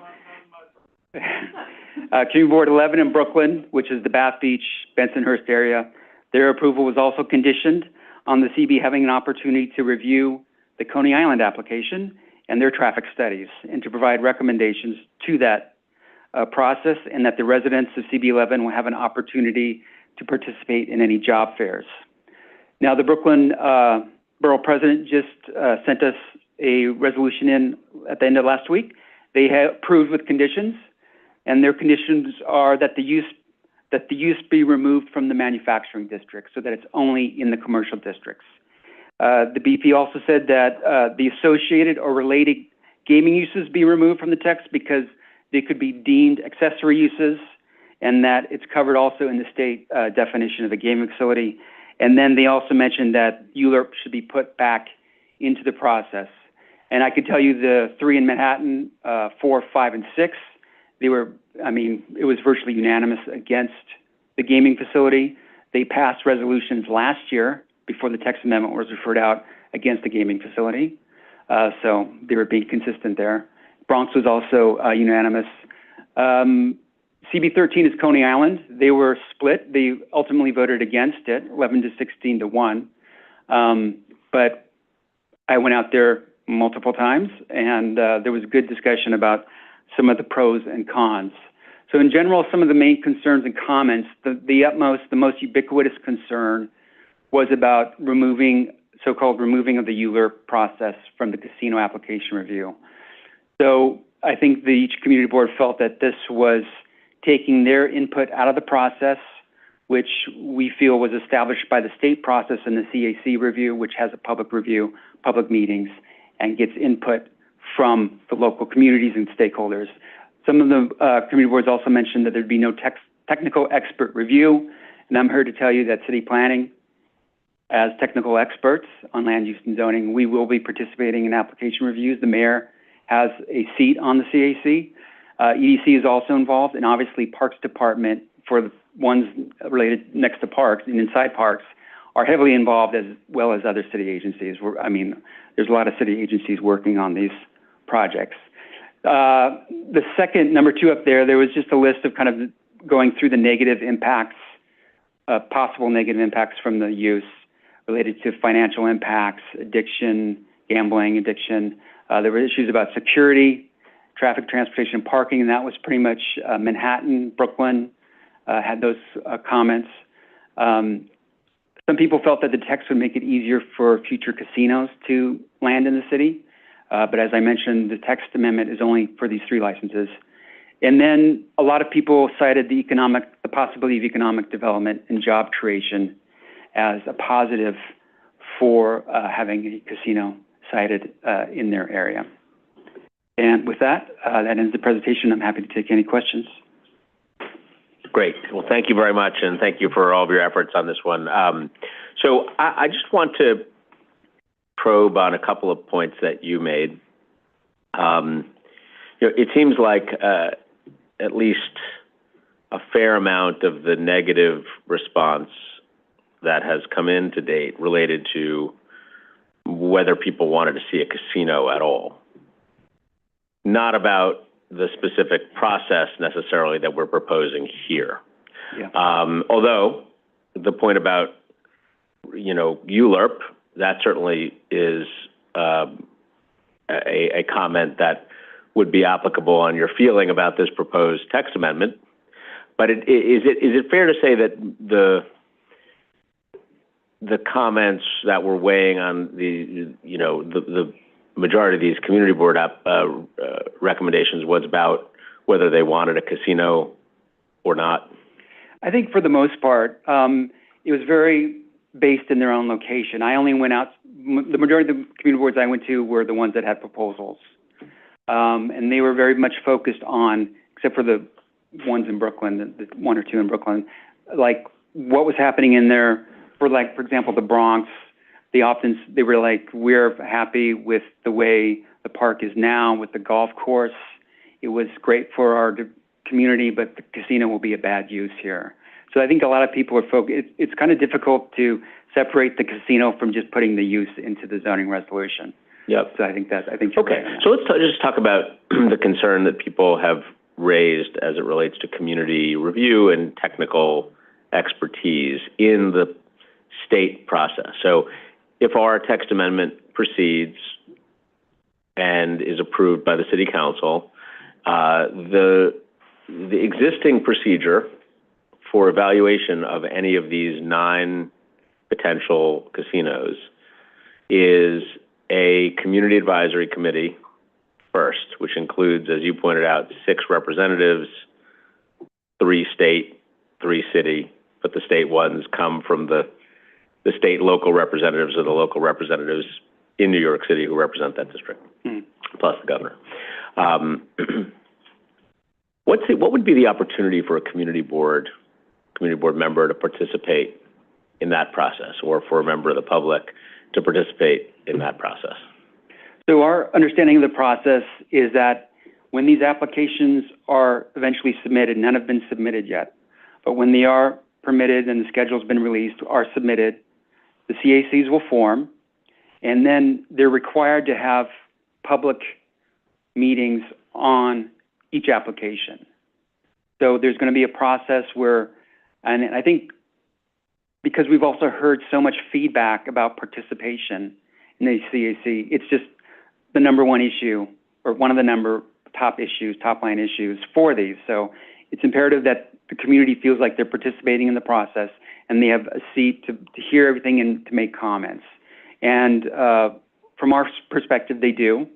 And also from our perspective, the department and other city agencies are participating in the process too. So we're not being left out of the process either. So everybody has the ability to comment, review applications, and to participate. So there will be a public meeting and an opportunity for people to come out and say their piece, whether they want a casino or don't, in their neighborhood when these applications are filed. Is that correct? That's right. And when you say that there will be an opportunity for the Department of City Planning to provide technical expertise and review, or EDC, when will that happen in the process? And I'm asking really it's a comment we got from community boards here, and I think it's a reasonable question, that if you're going to take a different process, you're going to take a different route, I don't want to be shut out of the process. I want to know that I have an opportunity to stand up and speak out on this specific application that is, being proposed in my neighborhood. So there will be a public meeting. What's the technical support from the city? So we are actually already involved. So I mentioned the 4 applications that are here for ULURP for their actions outside the text amendment. So we are meeting with these 4 applicants already to figure out how to get their projects through ULURP for the alienation, the zoning district, city map change, et cetera. So we're already involved in the review of these applications. Now, in addition to that, each applicant team came to us because they wanted to know if they needed any actions like the other 4. So we've met with each team. They presented at the time what their application was. We don't know if it was their final application. I'm sure they're tweaking things. But so we've seen each of the applications except for the one at Aqueduct Resorts World, because that's on state property. So we're involved, and we meet with Parks Department, State DOT, City DOT. State DOT is involved in a couple of applications, but we continue to be involved, and we've talked about our design team at City Planning being involved because they want to have some parameters as to what's being proposed in these areas in relationship to the existing zoning too. So we have an eye on the existing zoning in each one of these areas, and I'm sure the community board does too. So we know what's permitted, we know what makes sense, we know what has been voted on and approved over the years, and that's what we have an eye on. And we're fully committed to reviewing and participating in the process. Thank you. Commissioner Gold? So Stephen, in looking through the documents and listening to you, it feels or sounds like as though the community boards are very concerned that they're not going to have as close a say as they would have if it were going through ULURP. But the other side of that coin is presumably that there will be hearings and there will be opportunity. Perhaps it's not at the community board level, but there are opportunities for folks to make their views known. Do we think the right job has been done on education of both residents and the community boards for them to realize that? And let me ask it a different way. Do we think there's more that we can do there to be sure that they recognize that they will have a voice and they're not being completely shut out of this process? Yes, I think for the most part. It's been interesting for me going out to different community boards and see how certain community boards are very much on top of what's going on in their neighborhoods. And some other community boards may be a little bit less so. So when you make a statement about certain things and then they say something the complete opposite of what you just said, sometimes it's a bit difficult trying to get your point across. But it's been a great experience, and I think people would be happy to hear further about education of the proposal, or at least telling them the details of the proposal. But I think we've done a pretty good job of going out and telling them what the text amendment is for. It's just adding the use into the zoning resolution. Got it. I guess I would just put out there that to the extent we can think of, sort of other spots where maybe the full message isn't coming across, it may help. It may not help, but certainly there does seem to be some consternation there. Yeah, agreed. Thank you, Commissioner Benjamin. Hi, thank you for the presentation.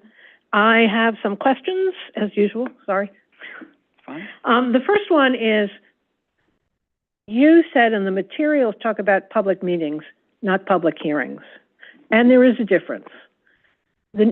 For instance, the city council, other than land use, is not required to have public hearings, and they don't. They have public meetings, which means that on many issues, they simply invite people that they want to hear from. They're not required to hear from all of the people who may want to speak. So are we talking about the state doing a public meeting or a public hearing? Both. There will be a public hearing. I think the CAC yes. will have a public hearing? I think the request for application says there's at least one public hearing. But one of the things we're waiting for is for the state to release their next schedule as to when things will start and when the pieces start to fall into place. Okay, but that leads directly to my second question, which is that time hasn't come yet. That's right. So are we sure that these are the only 9? So someone could still come in, as I understand it, if they... It's possible. It would be a very bad job of planning if they did it that way, because if they have actions outside of the text amendment, they're not going to be able to get it through the process by the time the state gives their deadlines. Also, these things take a lot of working together. Like many of the proposals have a professional gaming group tied to it, and they have a professional hotel or developer, and then they have the person who controls the land. So there's multiple groups that you have to get together to plan this in order to pay the $1 million application fee. And then if you are awarded the license, then you have a minimum $500 million investment. So this is not some light thing that you can say, oh, I'm going to throw in an application. Here's my $1 million, and we'll see what happens. So I grant that there is a very, very, very small chance that somebody could submit something, but we think it's unlikely that would happen. And in the unlikely, I know you believe it's unlikely, but let us say that one of these groups, Bally's in the Bronx, goes through the CAC process, CAC loves them and puts them forward, and then it comes back to us for the demapping and for other changes that may be needed, and we disapprove it. So the process is, in order for the Gaming Facilities Location Board to review a gaming facility application, all the zoning has to be approved and in place. So they're here with us now the four groups that have separate ULURP actions in order to get these through the process before the deadline of the application. So but it'll the be demapping of a park by the state is, one, not under our control, and two, requires 2 sessions of the state legislature. So they're not going to finish the demapping before the rest of this starts. So we don't have the date of the New York State's review timeline for their applications. We've been in discussions with the state. We've told them how long it takes to get through ULURP and the expected time frame for these 4 applications. So they're aware of it, and we're hoping that they recognize that when they put out their timeline. But Commissioner, can I jump in for a quick point of clarification, if you don't mind?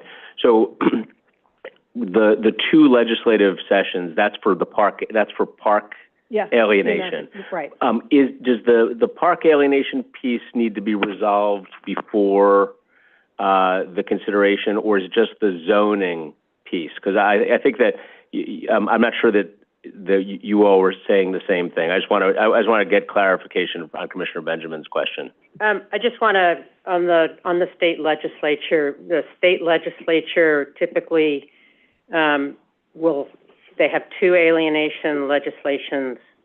Sorry, they have 2 sites that are seeking alienation legislation. The expectation is that will happen in this session, and so would be done pretty much by June, sometime before June, when the legislature breaks. And so that should be done. They don't need to go back after this. It will be in front of the legislature, we anticipate, this year, and the legislature will either say yes or no before June. And so they do not have to go back to the legislature next year. You do need all local approvals, and not just zoning approvals. So they will need the state alienation legislation, because we will need that to, we want to know that will be happening to go through our process to demap it as a parkland. Back to you, Commissioner Benjamin. I'm sorry. Thanks. So you would wait for the state alienation before you demap the parkland, is that? Everything's happening at the same time, because of what we anticipate to be ultimately the state gaming folks setting a deadline. Everything is moving together at the same time. So our actions, the state alienation action, the CAC actions are all proceeding, or we anticipate will all be proceeding at the same time. They may be, some may take longer to do than others, but none is waiting for something else to be done. And to use Willits again as an example, they said without the gaming license, they don't have a development there. So anything that goes through the process at city planning is contingent upon them getting a gaming license. So for Willits, if they don't get the license, then the demapping doesn't go through. I'm still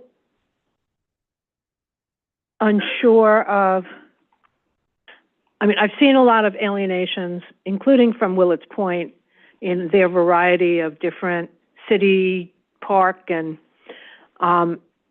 the hang-up, I've never seen, even with Coney Island, it hasn't been that short a period for alienation. And the hang-up frequently has been that, while not required, the state has always looked for compensation space. Yeah. So do we know where that compensation space is being proposed? So all those details are being discussed now with park. So using the park example, Parks Department is all over it, and they're looking for what the compensating space will be, and how many, where it's located, whether it's funding for improvements to certain areas, and how it's divvied up. So they are working on that now. We are working on it too. And does that have to go through a mapping process before the gaming stuff starts also? So a lot of this is being done simultaneously. So I can tell you that the applicants who are going through ULURP are nervous about when the timeline comes out by the state, because they want this to be done already. And obviously we haven't even gotten to the point where we've seen filed applications yet. So a lot of this stuff is going to be going on simultaneously. And like I said, for using Willits as an example, they're contingent upon getting the license. So the documents will be written as being contingent upon the license. But like, for example, Western Rail Yards, they have a development outside of the gaming license. They still want to get the license, but they have a proposal for the site with and without the gaming license. It's I understand what you're saying, and as you can see, it's somewhat troubling to me that we're being asked to pass this with everything that we might want to know about what's going to happening at some point in the future, a future over which we may or may not have any control or say. So I have some sympathy for the community boards who feel they're being asked to make a decision today without the information that they would really want tomorrow. Sure.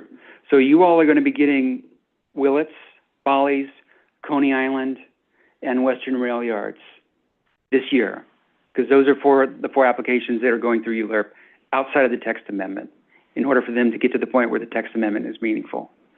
So those are the applications where the applicants are nervous about getting stuff going, getting it approved, because the state controls the timeline, and they haven't released the timeline yet. But you will be seeing those.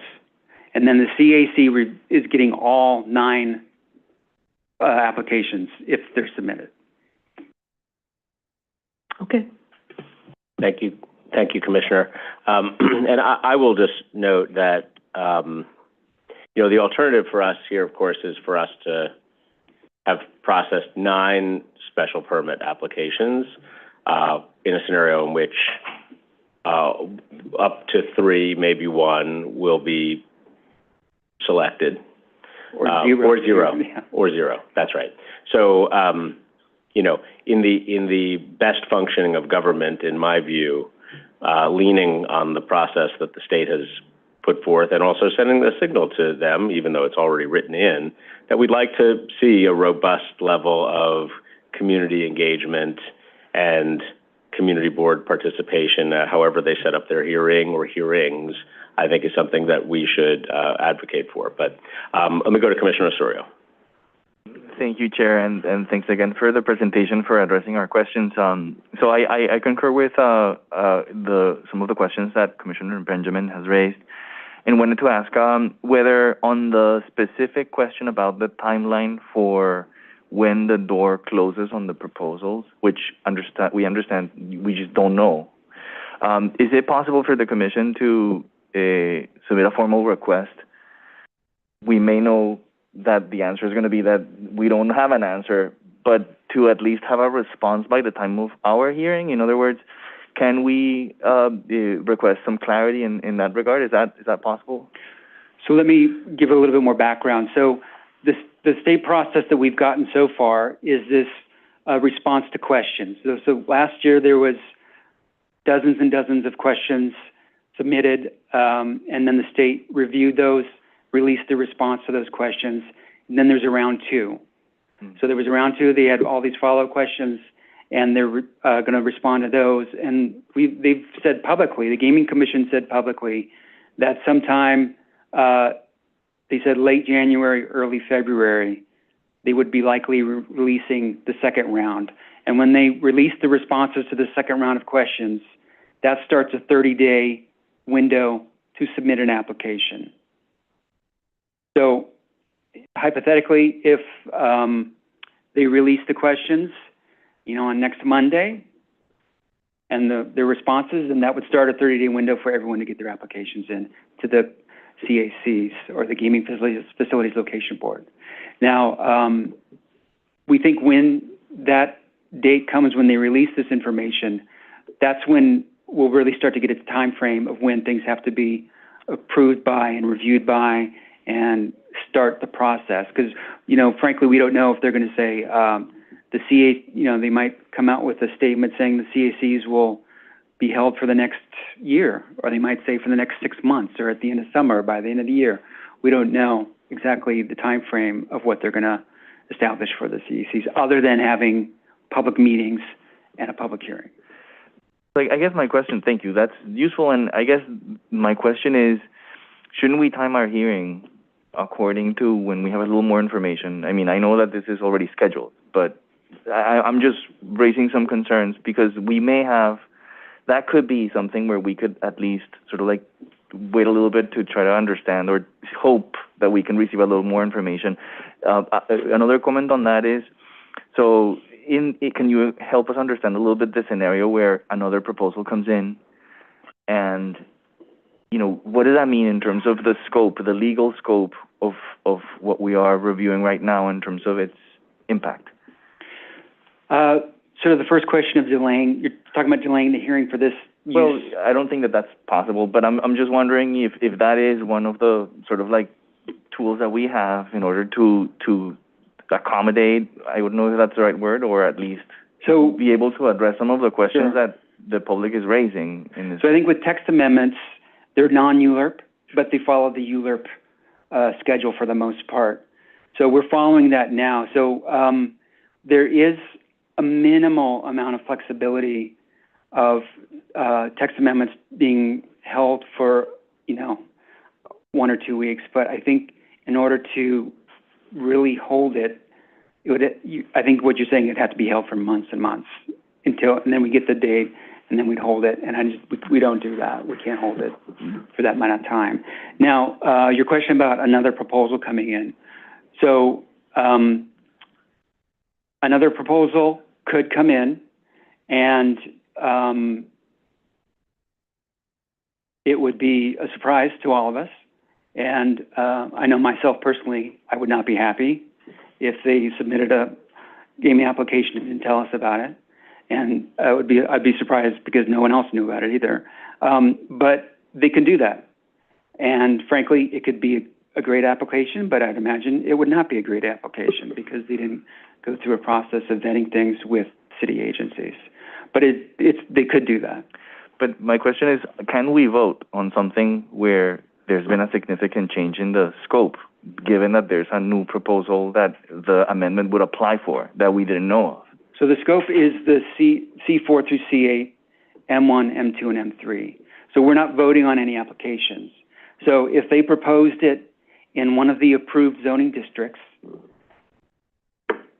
Okay, because what limits it, it's whether the proposal is actually approved by the state. By the CACs. By the CACs, yeah. Which then forwards it to the Gaming Facilities Location Board to award one of the 3 licenses. Okay, thank you. I have one last quick question for today. I have some questions for tomorrow, but in terms of the accessory uses that would be considered, by the CAC, can you explain a little bit, how would this relate to, other aspects, other text amendments, specifically the hotel text amendment? Like, help us understand, sort of like, if there's a hotel proposed in the context of or in connection with a casino, how would this, what are the implications for other aspects of the regulation that have been specifically discussed to, affect that decision? So, like, in the context of where do we have and where we won't have advice from the Department of City Planning and technical analysis from the Department of City Planning once, we change the rules and the state decides, basically.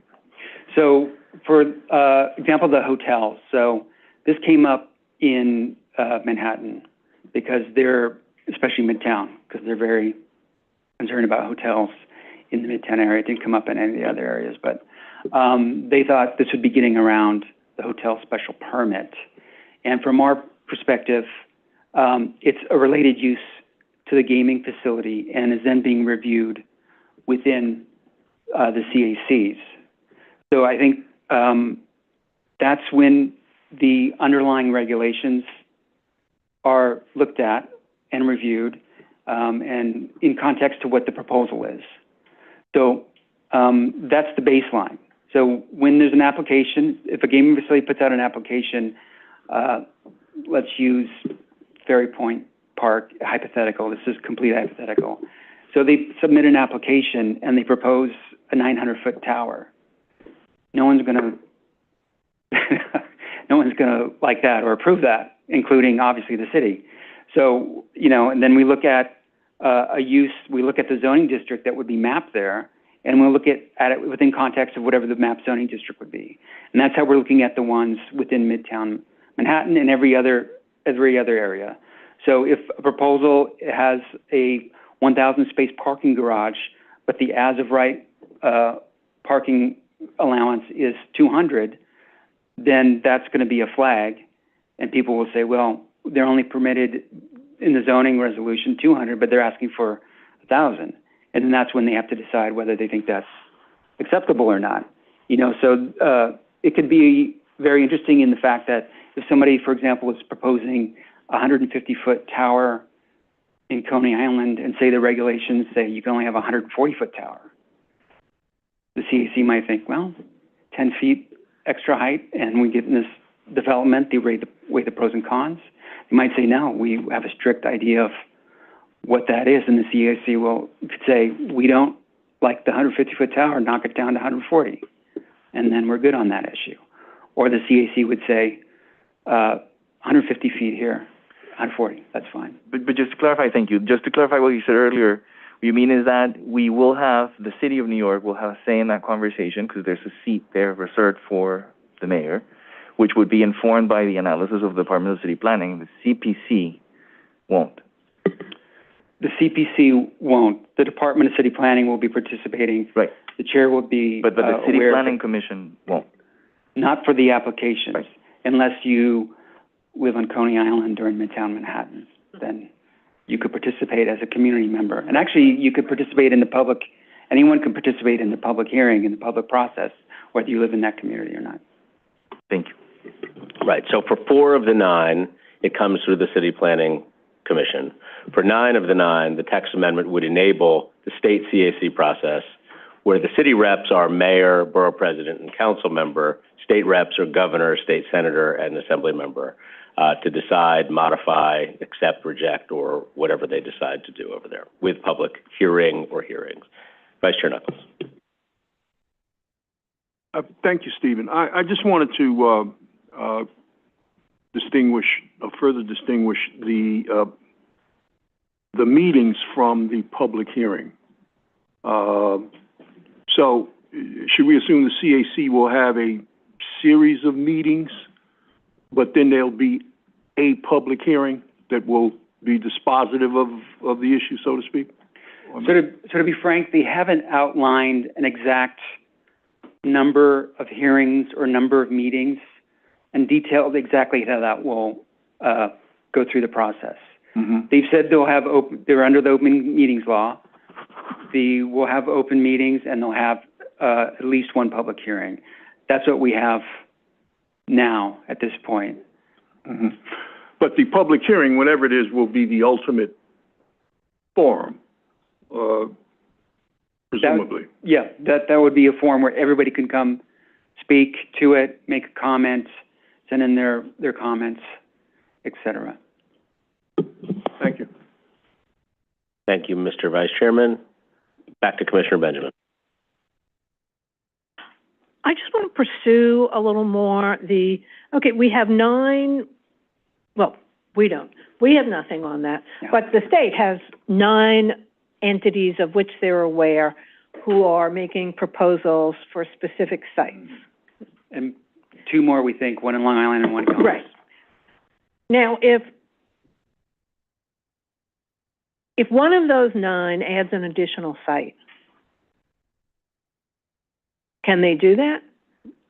What do you mean by add an additional site? If they, at the CAC, when they're submitting things, instead of just, let's say, submitting one for Coney Island, they realize that there's a great potential by the Outer Bridge crossing, and they decide in that vast Arthur Kill M area that... Over the objection of Community Board 3, by the way, is already foreseen that problem. I think this is just in New Jersey. Would that be possible? Would that trigger anything if one of these entities that we know about submitted additional locations in an effort to try and make sure that particularly one of the entities that may need at this point additional review pursuant to the things we were talking about, if they came in with an additional site, would that trigger anything? That would trigger their own CAC. So wherever there's a proposal, they have to have a community advisory committee to review that proposal. And if they submitted something, if they split, I think it would be unwise to split your resources into two, opposing yourself with two gaming applications, but they're welcome to do it. And they would just have to be in a C4 through C8, M1, 2, M3. And then hopefully, or it would be their mistake if they did not clear all the actions that might be necessary to build it with city planning beforehand. You know, assuming for a minute that, let's say, none of these are approved by the CAC. In the city. Correct. And let's say they're not approved in Long Island or Westchester either, that none of the 11 are approved for whatever reasons. In order to start another process, would we need to go through this whole process here again, or would that be considered a modification that triggered a different review? So if none of the ones in New York City are approved by a CAC and then awarded a license in the next stage, then the city, the state would have made a poor choice in reviewing applications, because the goal of the state is to get the funds from the applications. So what they want to do is give an award license. But if they don't in New York City, and there's, say, 0, 1, 2, or 3 licenses are not awarded, they would have to submit a whole new round of applications, a new request for applications document outlining what has changed. But the text would still be referencing these 3 licenses. So they would have to start a whole new process at the state level, you know, request for applications to run a gaming facility. Maybe they're like, we failed in downstate, maybe we need to send 1 or 2 upstate, and then have 1 downstate. And it's up to them where they want to try to put them to make it successful. Right, but would it be considered a modification? No. Of the text? Yeah. No, it would not. It's for the 3 licenses that were approved. Or that aren't approved. Or aren't approved. So those would still be hanging out. So there's been a lot of discussion about the gaming facilities and people asking who's going to get one, et cetera.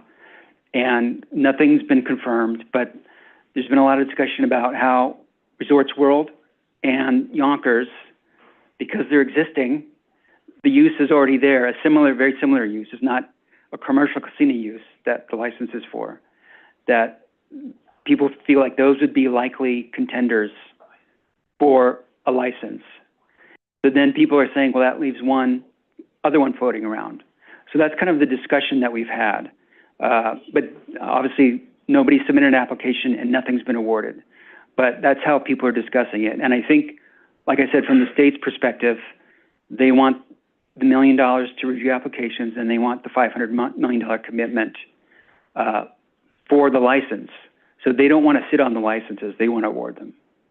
I understand they want to. Was there any thought given to having a deadline date for the use of this zoning text, so that if no one is awarded licenses over the next 5 years, sunset.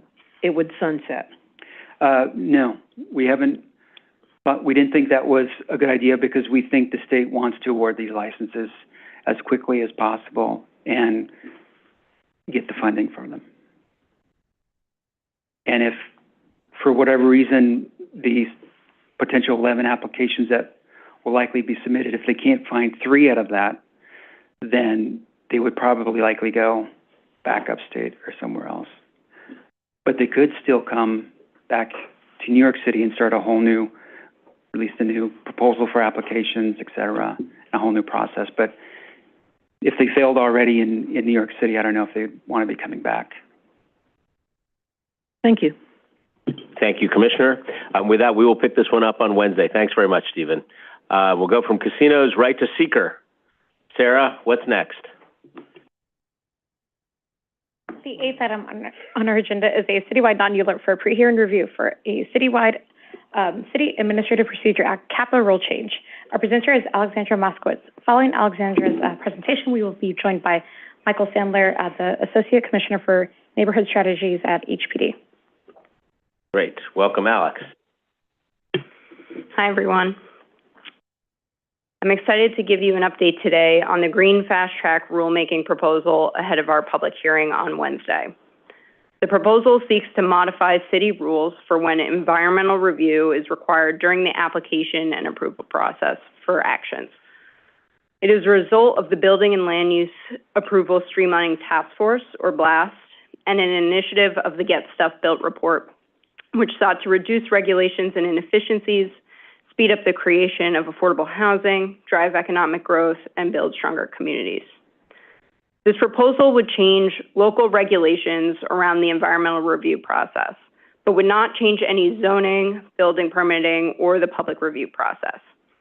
Projects that would be eligible for the Green Fast Track in the future would have a streamlined environmental review, but would still require public review, including community board review, and sign off from DCP and other agencies.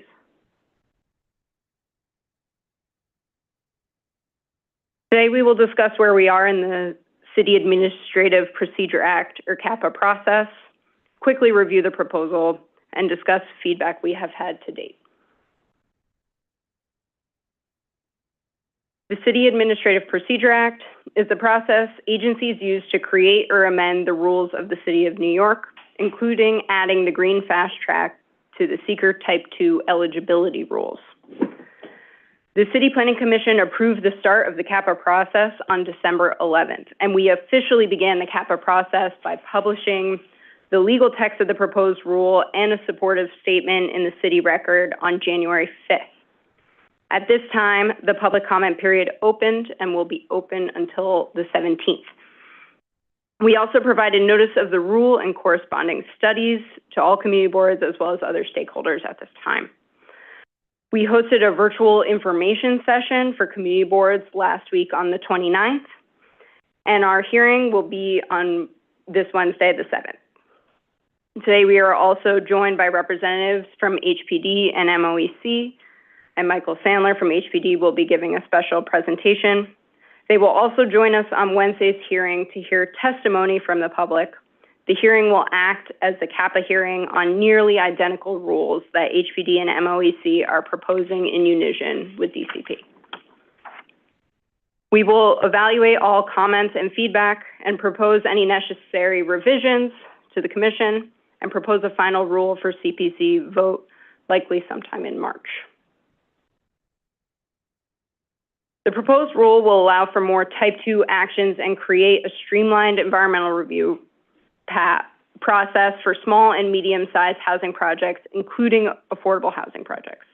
It would increase predictability as well as time and cost savings for these projects, maintain the existing public review process, cut the existing approvals timeline by more than half, along with the savings from review and delay, and reduce waiting times for other projects that do not undergo environmental review. To quickly review the proposed criteria for eligibility, the first are density related and pertain to the zoning district that the project is located in. If originating in an R5 through R10 district, a project would need to create between 1 and 250 new dwelling units and up to 35,000 gross square feet of non-residential use to be eligible. For R1 to R4 districts, a project would need to have up to 175 new dwelling units and 20,000 gross square feet of non-residential units to be eligible. Projects would need to commit to all electric heating, cooling, and hot water and could not be located in special coastal risk districts.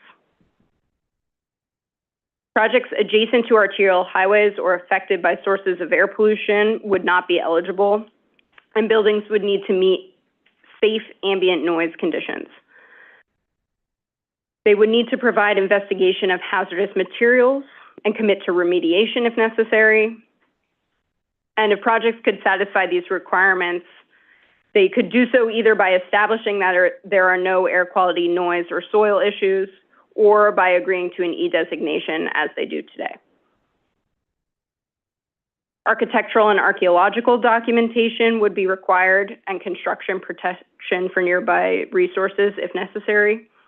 It would also exclude projects that are more than 250 feet tall or more than 50 feet tall and directly adjacent to an open space, natural resource, or historic resource that is sunlight sensitive. Additionally, a project would not be able to contain a natural resource, and projects would need to have a less than 24-month anticipated construction period to qualify. If projects meet these criteria and commit to the various safeguards described, they would qualify for the Green Fast Track and be exempt from further environmental review. Land use approvals would continue to include a detailed project description and requisite land use rationale. They would move through the same required public review process as they do today. And a Type 2 memo would provide succinct and accessible documentation of eligibility and commitments. And a racial equity report would still be provided where that is required.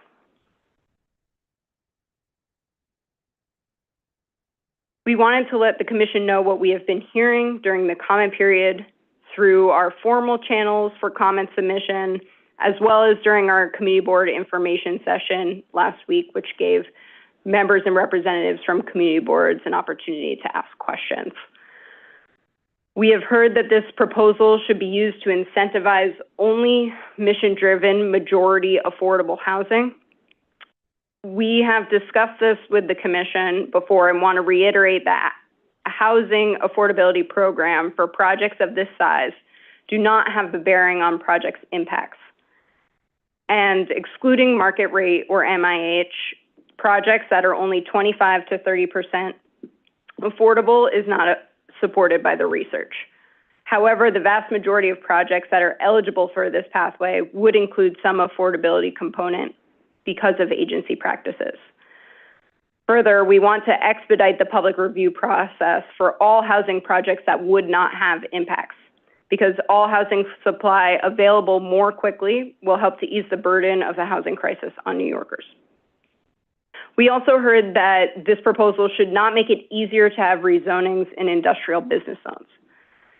Per the rule, actions with DCP as the lead agency would not be eligible in manufacturing or commercial districts, such as rezonings in manufacturing districts that are IBZs.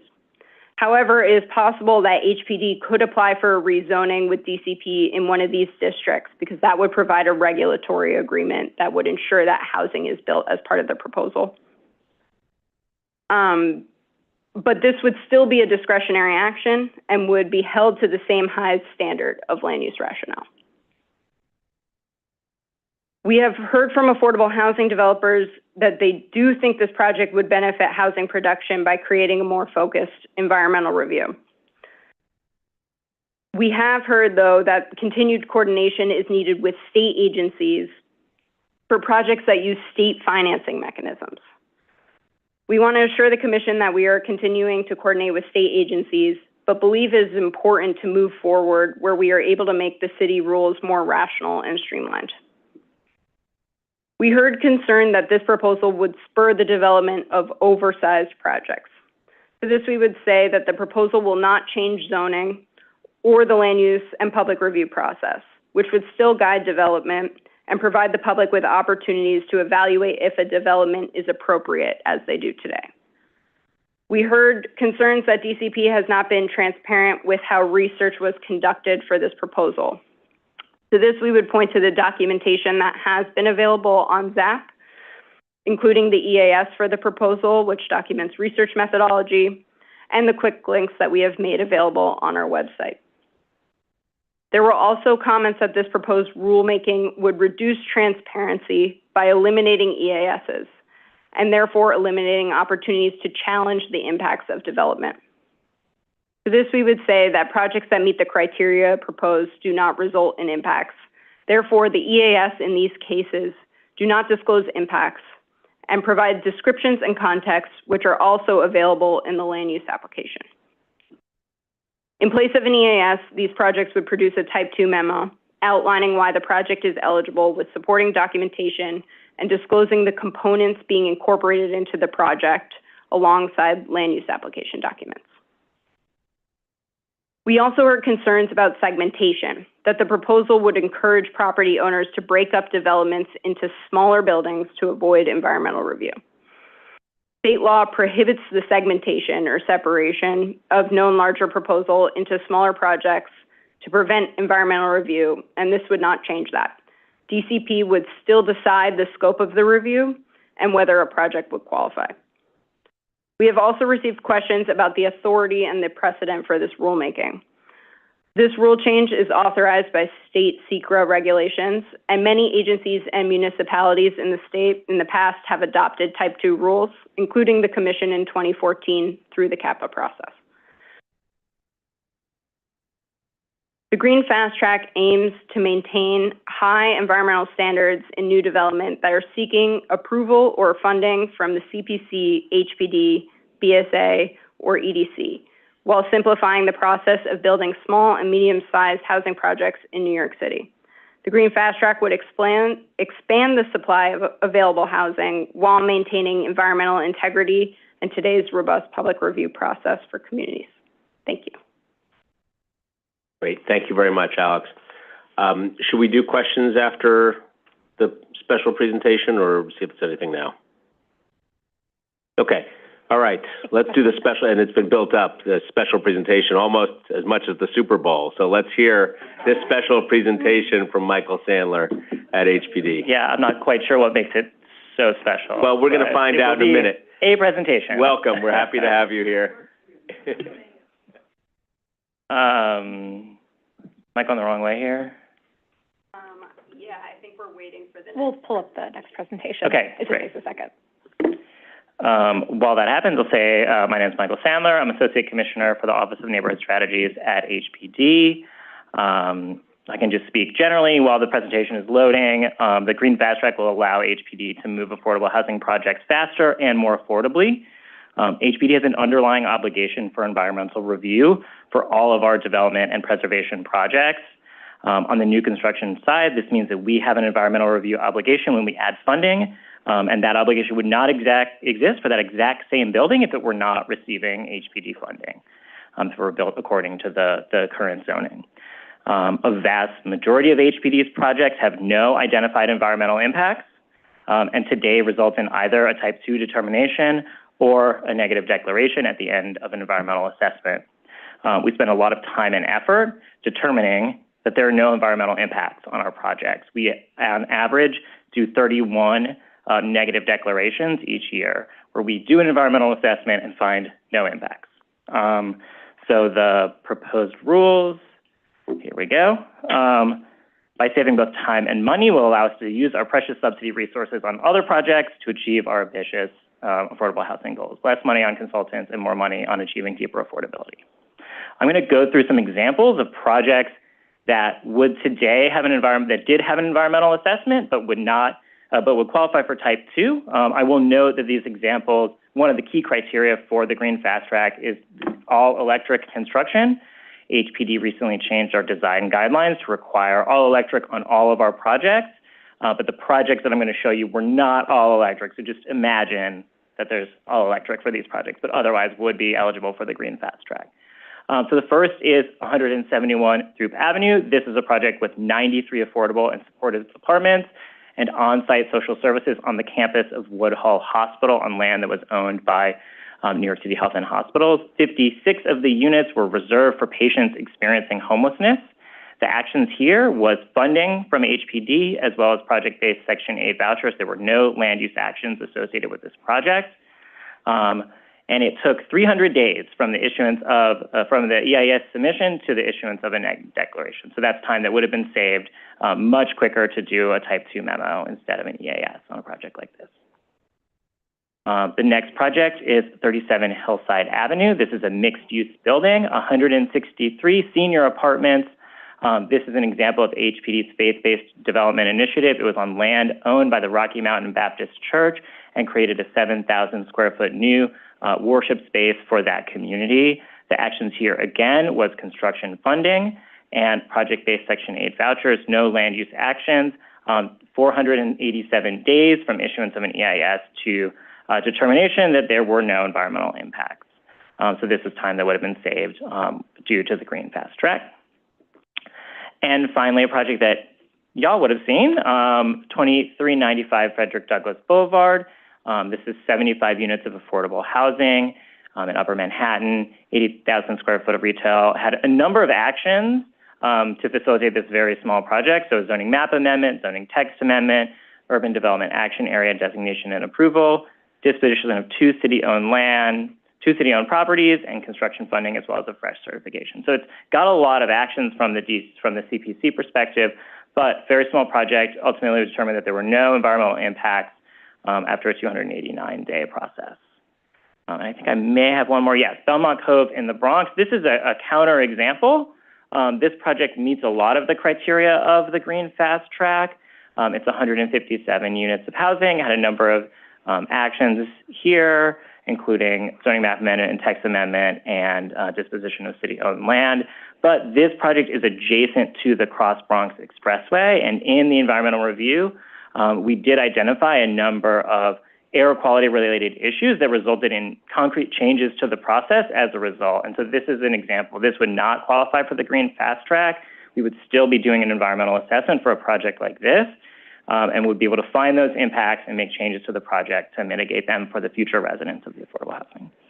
And that is it for my special presentation. It was special. Thank you, Michael. Let me go to Commissioner Benjamin for a question, either for to City Planning or HPD, whoever. First question for HPD, what took, as someone who was in charge of the environmental review process for the city along with City Planning, I'm curious, what took so long? What took HPD so long in these reviews? So I don't have the specific answers for these specific problems, for these specific projects. Things that do take long are getting all of the different agencies to review the documents and opine on them. And so that's something that often adds time, is just kind of tracking down the responses from each of the various agencies that need to review. And sometimes we don't move that actions unless we're ready to finance the project. So I can't say that, the timeline would always be exactly shorter, since, when projects are ready to be closed, that's when we make sure that they're ready to move.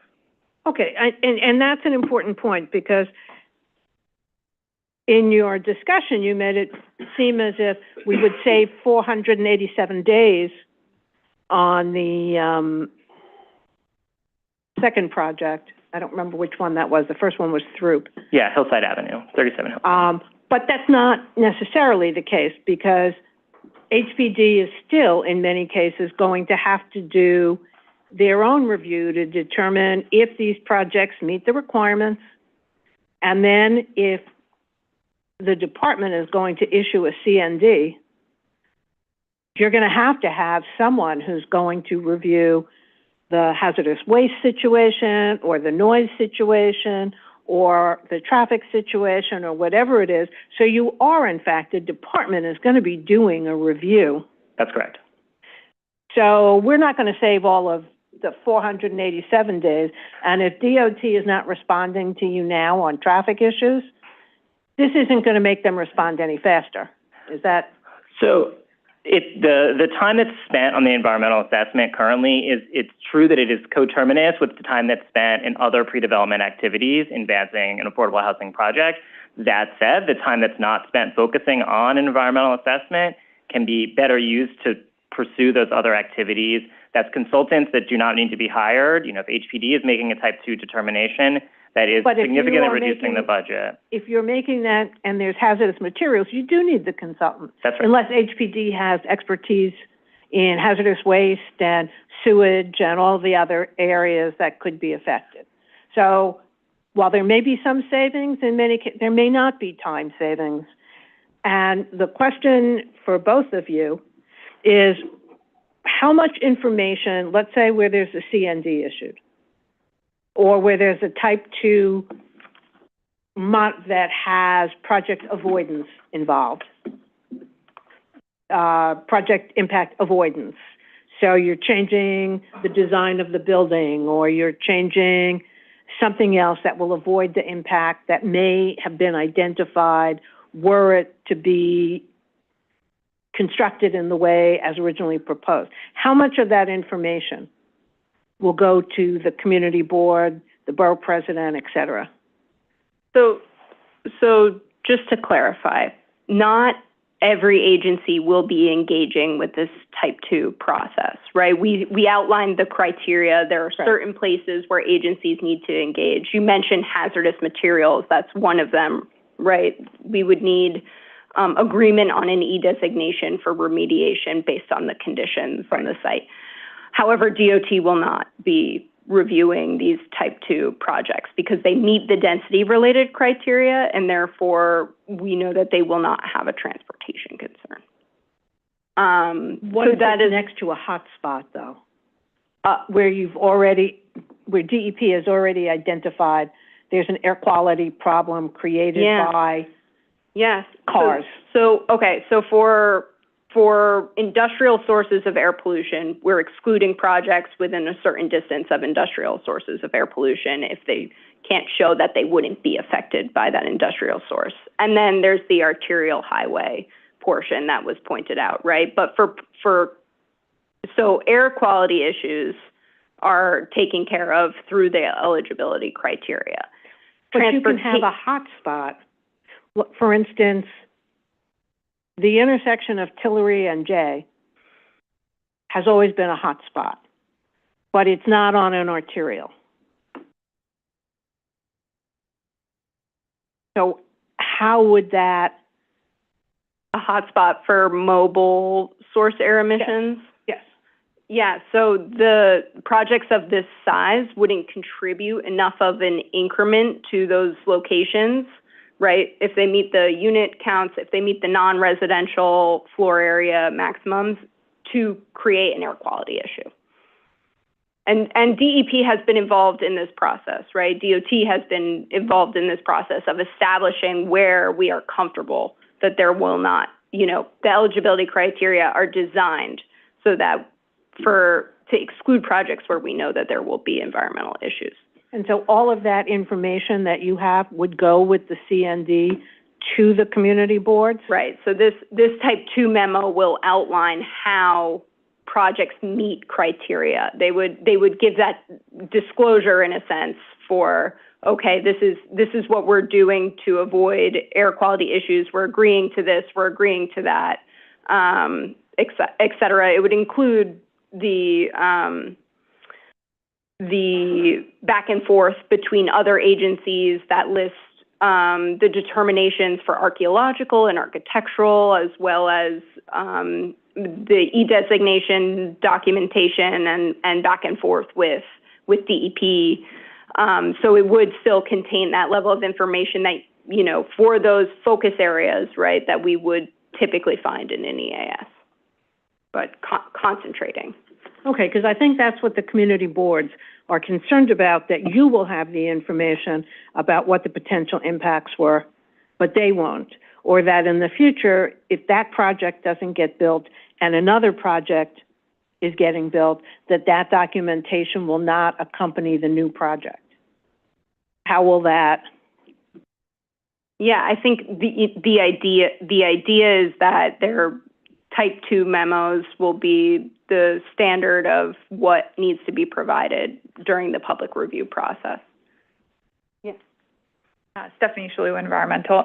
Also to add that, the type 2 is based on the proposed action. So if a project is coming forward with a rezoning and a text amendment, that this type 2 would govern anything developed pursuant to those proposed actions, where something more site-specific, like a special permit or an authorization where there is a site-specific approval, a site plan that you all are approving, that would be the only thing governed by the action, so that if there were modifications to that, the applicant would need to come back to potentially modify if it was a special permit approval, whereas at that time, the department would need to make another determination of if that action, that modification continued to meet type 2 eligibility on the green fast track or not. And if that, modifications may warrant further environmental review, that would still be a part of the process, a set of proposed actions wasn't able to demonstrate that they still met all of the criteria. Okay, my last question. So if a proposal came to us for rezoning, and they had a proposal for an 80-20 project, and they determined as time went on and there was no 421A and they were not able to convince HDC that they were a great project, they didn't get in on the right funding round, and they just decided to go ahead with a market rate project. It's just a rezoning. Would that come back to us? Or, I mean, it would certainly be within the rezoning, but It would be within the rezoning, and that's what I'm most familiar with, but I'm not sure what HPD's like. Yeah, I would say if it was a rezoning that triggered MIH, then they would still be required to meet their MIH requirements of affordability. So beyond that, it would still be within the scope or what was required by the CPC's approval. So I think that they would be allowed to go through it even if there were other commitments that were made that weren't necessarily followed through on, as long as they met all of the eligibility criteria that Alex went through. They wouldn't be able to, draw back on any of those commitments that were the basis for our type 2 determination. Okay, thank you. Sorry. Thank you, Commissioner Osorio, and then I think we should move on. Go ahead. Thank you, Chair. Thank you so much for the presentation, and thank you so much for the briefing that we had. It was a really useful opportunity to understand and engage with some of the questions. I had a quick follow-up on that. So at that meeting, it was really interesting to hear, and see further, like more detailed research in terms of, what are really sort of like the type of projects that, you've seen would qualify. And at that point, we discussed maybe seeing a list or a map to actually see them. And so I didn't see them in the materials that were shared with us. I'm wondering if that's still possible. I'm remembering from the past review session that we had a question about like where these projects have been located in the past, and we provided a memo to follow up on that at that time. I'll look it up then. Okay, but if your question isn't answered from that, please let us know, and we can. Thank you. I'll look it up. Thank you. I appreciate that. And then the other questions are about the actual proposed text. So under section 505, where you list the prerequisites for housing, you say any new building or any enlargement of an existing building on the development site shall not burn fossil fuels to supply heat or hot water. Do you mean on site or in general? From my understanding, the rules mean that the building for its operations cannot use fossil fuels for heating, cooling, hot water. I think we may want to, one suggestion is to clarify that in general, that maybe we could use the definition of clean energy or something from the state or something to clarify that it's not just within the site. And would that mean in construction? Yeah, well, that's what I want to clarify. Okay. The other question is, under number 3, under number 4, no portion of any developable site shall limit here the location to the special coastal risk district, which you said in the presentation, and I appreciate that you made an emphasis on what exactly you meant, but the slides still sort of like say something more general, like vulnerable areas. I suggest that on Wednesday, you use the language that the text is using, because the slides talk about a larger geography. But my question, I guess, is why limiting it to just a special coastal risk district? I mean, a little bit like a similar scenario to what Commissioner Benjamin was suggesting with e-designations and air quality comes to mind in terms of places that will require that a sort of like additional level of analysis outside of the special. I understand why you use the special coastal risk districts, but what can we use something else a little more sort of like a generous, like for example the 100-year floodplain, the current one, or something that really sort of like safeguards us from increasing residential places in areas that we know are going to be problematic. So we don't currently prohibit development within the greater floodplain. And in the review of this, we looked at all projects that had included a WRP that were under 250 units. So in our review, we made sure to go back and look at all the WRPs that had been performed in the past. And none of them, for projects of this size, required greater changes or components beyond the appendix of the building code, Appendix G, that outlines flood resilient construction requirements.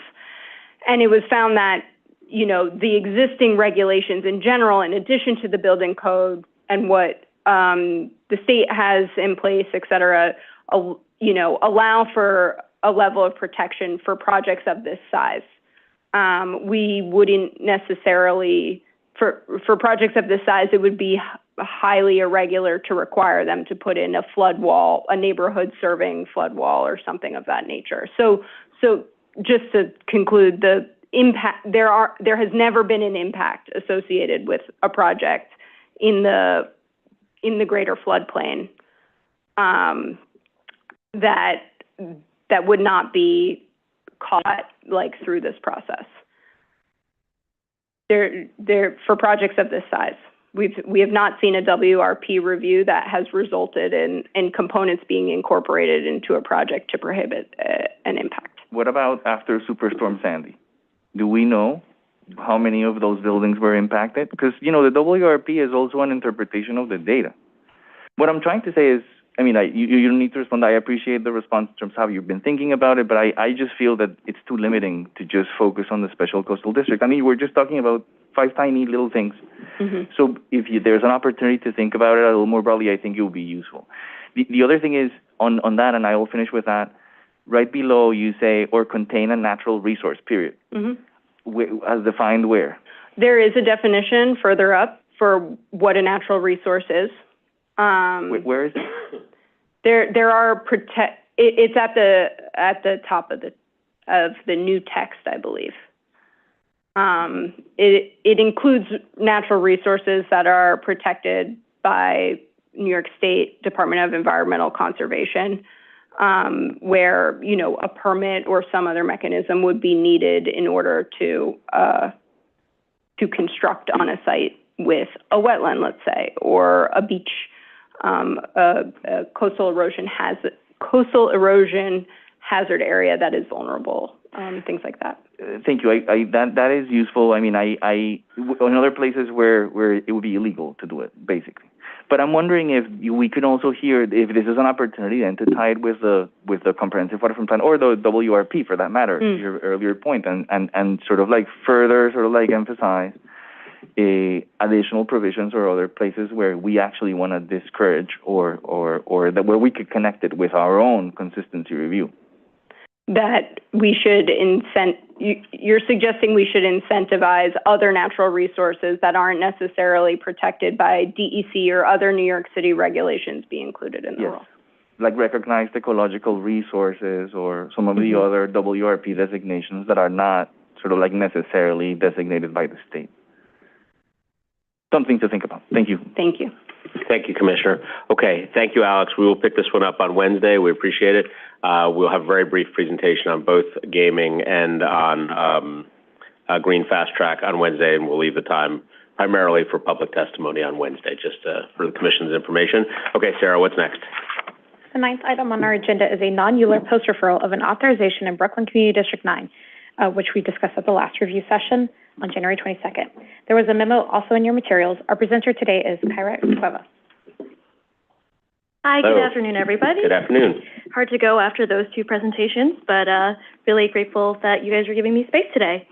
Again, good afternoon, Commissioners and Chair Garodnick. Today I will be representing 975 Nostrand Avenue, a fresh authorization that is scheduled to vote in 2 days, Wednesday, February 7th.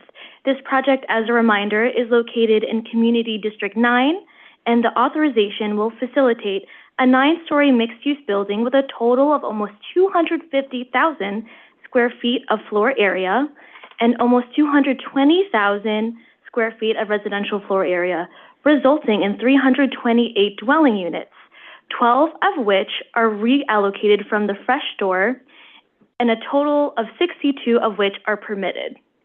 From these actions, the application was referred out to the Community Board for 45 days on November 22nd, 2023. During that time, the applicant presented at the December 9 Community Board Land Use Committee and the December full board. 7 members of the Land Use Committee voted in favor of the proposal with 1 abstention. However, no quorum was present at the full board, and therefore a vote was not granted, as you may be familiar with. Since we last presented at review session 2 weeks ago, the Community Board met again the day after on January 23rd and voted on the project, with 32 in favor, 0 against, and 1 abstention. If you have any questions, we'll be happy to take it. Thanks so much. Great, thank you. Any questions here? Go ahead.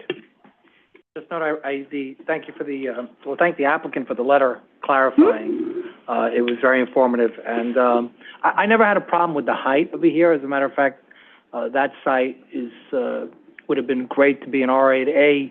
Unfortunately, I believe that they were under some time constraints because of the current 421A requirements that they complete construction by June of 2026. But that site could have provided a lot more housing. It's just a shame to note that the absence of 421A or the absence of an extension of the 421A construction deadline has impeded some potential for great housing in New York City. So just putting that on the record.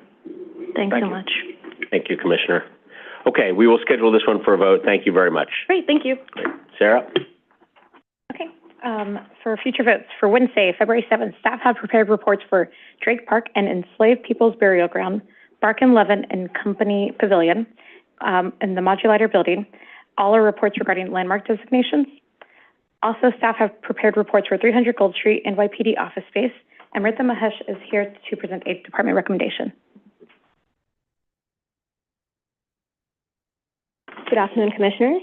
The Department supports the application put forth by the Department of Citywide Administrative Services to acquire office space for use by the New York Police Department at 300 Gold Street in the downtown Brooklyn neighborhood of Community District 2 in Brooklyn.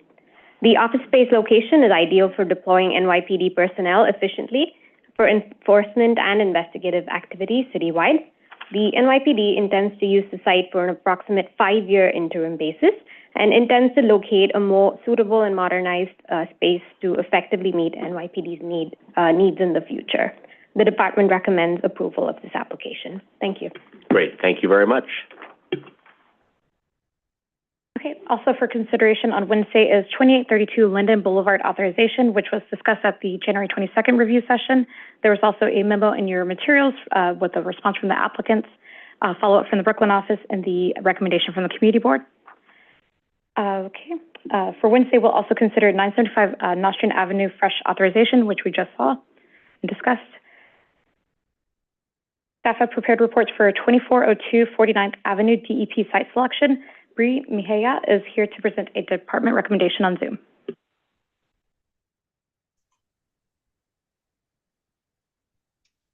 Hi, Commissioners. Good afternoon. The Department of City Planning staff supports the applicant's proposal to select and acquire space to facilitate the laboratory operations of the Department of Environmental Protection in a partially vacant building. The site selection and acquisition is appropriate due to the site's proximity to transit and its designation within an industrial business zone, making it an accessible location to connect workers to jobs and to enhance DEP's goal to provide water treatment services to New York City. Thank you very much. Thank you. Staff have prepared reports for 2117 37th Avenue rezoning. Derek Jasmine is on Zoom to present a department recommendation.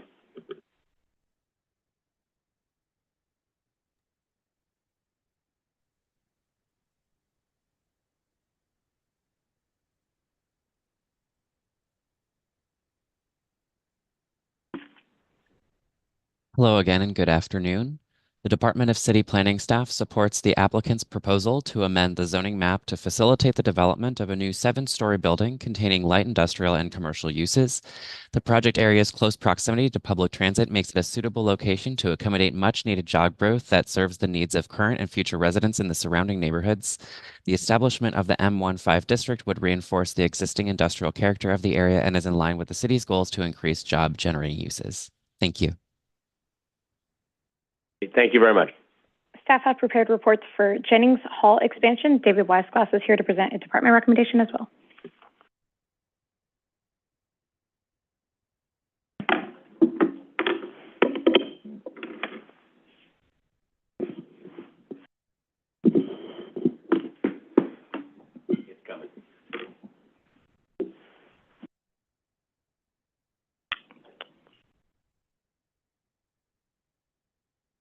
We'll pull up the presentation. Oh, there it goes. There you go. Good afternoon, Commissioners. This is a post-hearing follow-up and a department recommendation for the Jennings Hall expansion, which was certified on September 11th, 2023. And I actually see a typo there. The public meeting was January 3rd of this year, not in 2023. My apologies. Again, a reminder of the application, a zoning map amendment from R6B, R7A, and R7A C24 to R7A, R7X, and R7X T24 to facilitate the third wing of the existing Jennings Hall complex, which will add 218 affordable units for seniors to the existing facility, which has 150 existing units for seniors. The department recommends approval of the application at this location. Believes that the rezoning will facilitate much-needed affordable housing for seniors in Community District 1, especially given its location directly adjacent to transit and near job centers. Thank you. Great. Thank you very much. Staff have prepared reports for East 94th Street rezoning. We discussed the department recommendation at the last review session on January 22nd, but Aska is here for questions if there are any. Okay, thank you. Okay, last for consideration on Wednesday is the Riverdale Country School driveway improvements, which is SNAD authorizations in Bronx Community District 8. Okay. For post-hearing follow-ups, we have 341 10th Street rezoning and LSGD special permits, and your materials was a letter from the applicant team. At the next review session, staff will present a department recommendation slide, but Emily is here today. Hi, Emily. Hello. So good afternoon, Chair Grodnick, Commissioners. I have a quick post-hearing follow-up for 341 10th Street, a private application from Stellar 341 LLC for a zoning map amendment, zoning text amendment, and special permits in the Park Slope neighborhood of Brooklyn Community District 6. I do have a slide, but I can continue speaking. This application was certified. What? It's coming. Okay. This application was certified on October 2nd of last year. The public hearing was held on January 24th, and the vote is scheduled for February 21st. Should I keep going? Wait for the presentation? We'll give it just a second.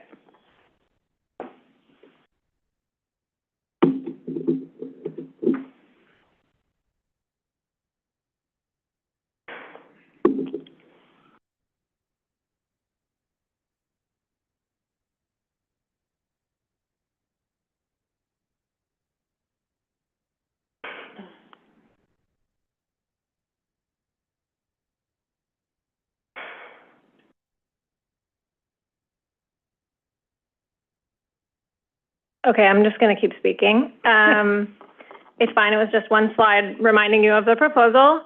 We can picture it. Yes. The applicant provided a written update in response to questions raised during the public hearing about open space, stormwater management, benefits for existing residents, and the affordability program. I'm happy to answer questions about any of those things. Just wanted to flag on the affordability proposal. The applicant has stated that the proposed 9th Street building will comply with and exceed MIH option 1 by providing 100% affordable units at no greater than 50% AMI, developed with HPD funding under a combination of the Sarah and Ella term sheets, and that the proposed 10th Street building would comply with the MIH workforce option, providing 30% of units for household incomes averaging 115% AMI. The department would like to clarify that MIH compliance occurs on the zoning lot, not unit or development level. So the applicant would not be able to mix multiple MIH options across the zoning lot. And additionally, MIH developments utilizing the workforce option may not utilize public funding. I'm happy to take any questions. Thanks. Great. Thank you very much. Good. Thank you. Next, we have Willis Point Phase 2. There was a letter in your materials from the applicants. At the next review session, we will have a post-hearing presentation, but we are joined by Scott Sullivan today from the Queen's office for an update and to take questions. Great. Good afternoon, Commissioners. Greetings from Queens.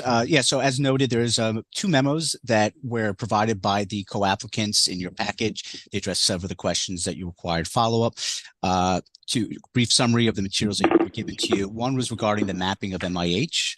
Since MIH, for the applicant, are generally established in conjunction with the Commission granting significant increase in permitted floor area, this is generally done so since MIH established in 2016 to ensure that affordable housing is provided when an upzoning enables additional market rate housing. Since none of these land use actions proposed by applicant generates additional residential floor area, the proposal allows the redistribution of floor area. For the applicant, this mapping of MIH would not be appropriate. QDG, the co-applicant who is building the residential components, is again committed to 100% of the units to be affordable, to be income restricted permanently, 100% to be income restricted beyond the 25% or 30% range of MIH. Regarding the duration of the affordability question, the initial 880 unit portion of Phase 1, which is anticipated to mirror the regulatory agreements for Phase 2, establishes that approximately 45% of the units to be permanently affordable. The remaining 55% of units would have to be affordable for a minimum of 60 years. So these requirements would be reflected in the ground lease between QDG and the city and regulatory agreements between QDG and HPD. They provided charts showing AMI targets mirroring those for Phase 1. They include a chart for the unit mix count. They also discuss more detail on the anticipated use of the stadium, anticipating 40 to 50 major events. Those are those events that would be up to the 25,000 seating capacity. And this consists of the 25,000 anticipated NYCFC games, possible men's and women's soccer friendly games, potential women's professional matches, and other events like a concert. In addition, because NYCFC wants to have this venue as busy as possible, they also foresee anywhere between 75 to 100 days a year where there would be smaller commercial and community facility uses, those that have 500 or less. So this range from the bar mitzvah to conferences to farmers markets, and this would utilize various rooms and spaces in addition to what they call the city square component, and that's that space fronting the street, which is planned to host additional community events on non-event days. They also go into detail their analysis of the ingress and queuing, security management. They use modeling software to affirm the capacity. They provide details in the memo, and that they can provide anywhere between up to 4,000 people per hour per queue, and this would allow up to 96% of the overall capacity within that hour, which they don't expect within the hour.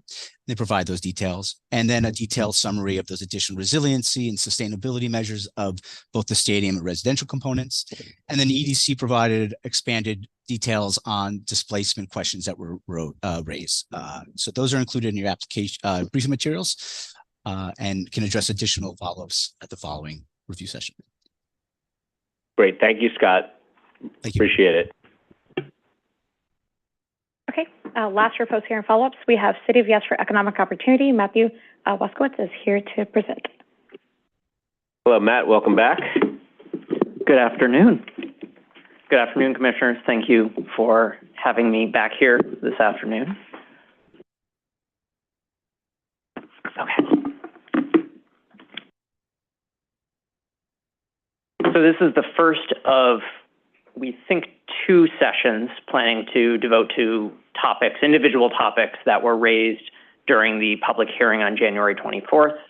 Altogether, we had 80 organizations or individuals represented in testimony in the hearing room or virtually on Zoom. And testimony ranged on a wide variety of the different component topics within City of Yes for economic opportunity. Today, we're focusing on 3 of the ones that showed up most frequently in the testimony, and also 3 that we have some specific kinds of recommended modifications to the proposed text for you all to consider. And then for 2 weeks from now, or actually 2 weeks and a day, since we have a 3-day weekend, focused on a few other topics, and then anything else that you all want to make sure that we cover during these sessions, please let us know, and we'll make sure that we add that to the agenda. So I'll keep this as a reference slide, but generally, I'm not going to go back over the specifics of what we proposed in October, but I have plenty of slides in the appendix for going back to some details as questions arise. But we're going to focus today on proposals 5, 9, and 11.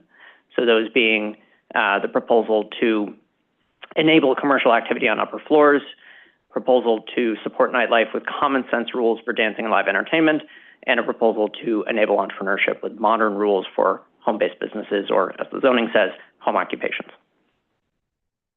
Starting with proposal number 5. One of the more frequent concerns that were raised in testimony at the public hearing was the potential that this proposal could inadvertently compete with the city and the department's housing objectives by allowing the conversion of existing residences to commercial uses. And this is something that, while it was not the intent of these proposals in the first place, this concern was brought up to us and to our attention. So we've been taking a hard look at both the market behind this kind of a proposal, as well as what the actual text would allow. And so the recommendation that we would provide for you all is fairly straightforward here. It would be to restrict this proposed allowance from any space that is not used for existing residential uses. So otherwise to say, if you have an upper floor existing building and the current use is residential, this proposal would not apply to the conversion of that particular space. And so it's our belief that this would completely eliminate the possibility that was raised during testimony and through what we've heard with community boards, completely eliminate the possibility of converting residential to commercial use. But notably, it would leave open the possibility of the inverse. So existing offices, which today are subject to the stacking rules whereby they have to have commercial uses located below residences, our proposal here would allow for a partial conversion of office buildings as a prerequisite to some changes that are coming in City of Yes for housing opportunity in a couple of months or so. So that's the first distinct thematic concern that was raised during testimony and through community boards. Second, related to this proposal, was a generalized concern around quality of life that could arise due to the mix of uses that could now be in upper floors of mixed-use buildings. A lot of the concern that has been raised to us, both in testimony and through what we've received from community boards, borough president, borough boards, is the potential for excessive noise from particular uses, for example, eating or drinking establishments or health and fitness establishments. Our recommendation for you as well, fairly straightforward, it would be to restrict all of what we're defining as use group 6B. So these are all service uses, which would include both eating or drinking as well as health and fitness. All use group 8, which includes all places of assembly, all amusements, as well as use group 10, which includes all production from this proposal, unless they comply with the new environmental standards that we'd introduced as part of this proposal in October. And it's our rationale for this modification would be to address what we heard both through testimony, but also through what we've received in written testimony and in resolutions around particular uses identified in public review. Moving on to proposal number 9 around nightlife.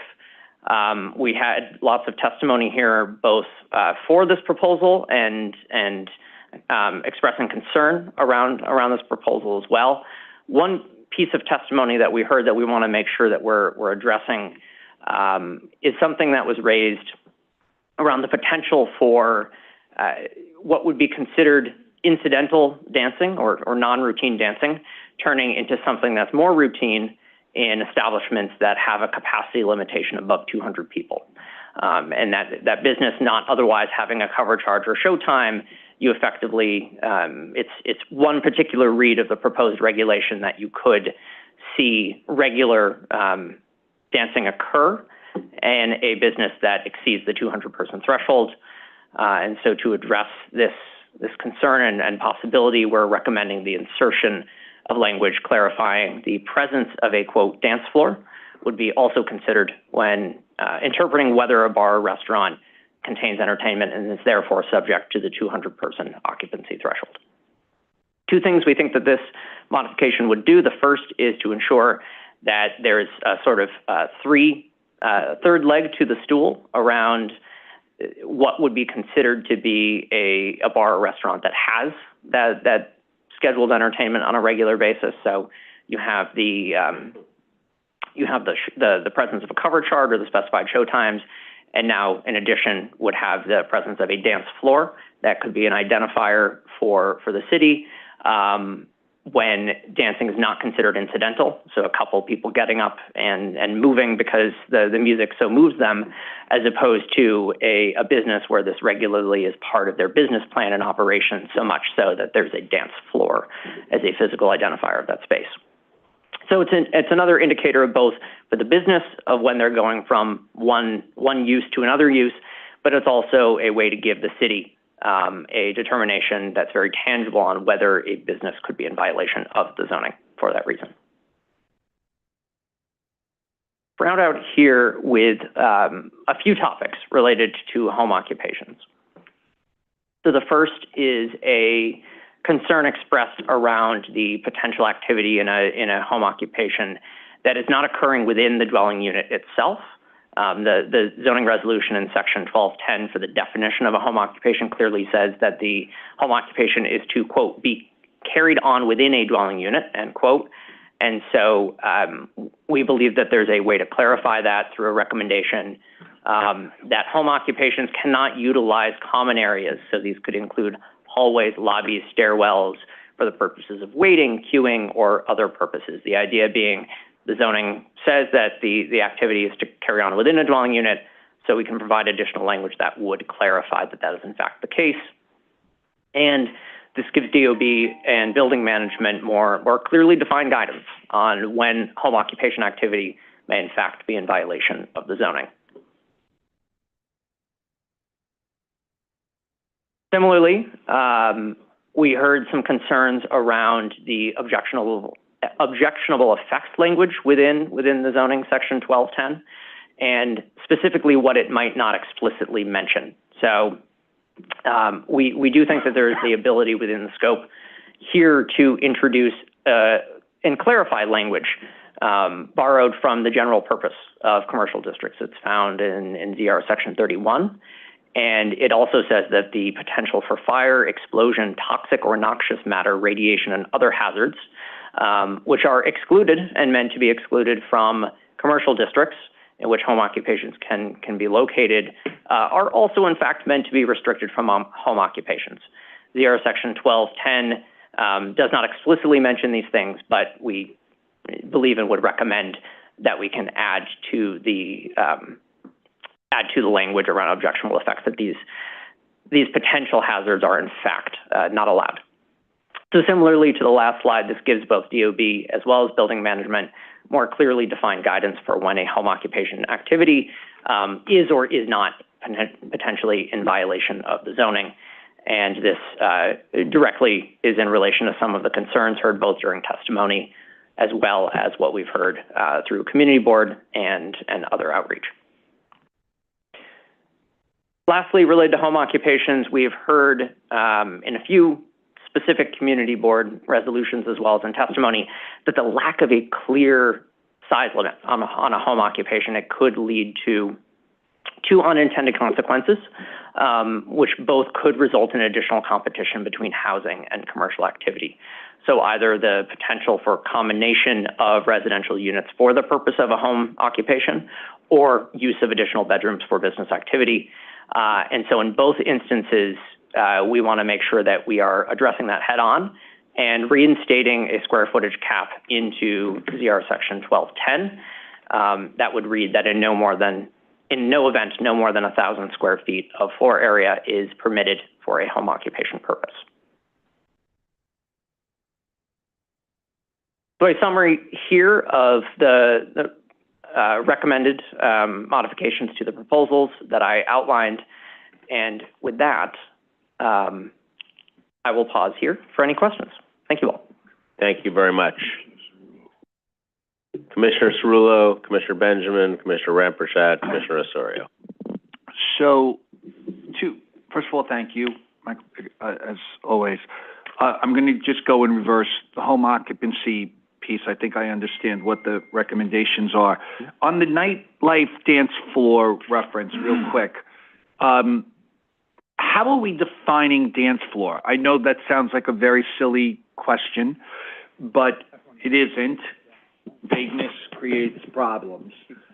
So what do we envision the definition, or are we using an existing definition of dance floor? Because I could see a situation where a venue has a floor that certain times there may be tables and chairs on, and then they're cleared to reveal what will become a dance floor, even if it isn't officially a dance floor. So I'm just trying to figure out the definition and what the expectation would be, so the guidance is clear to a business and to a community. Sure.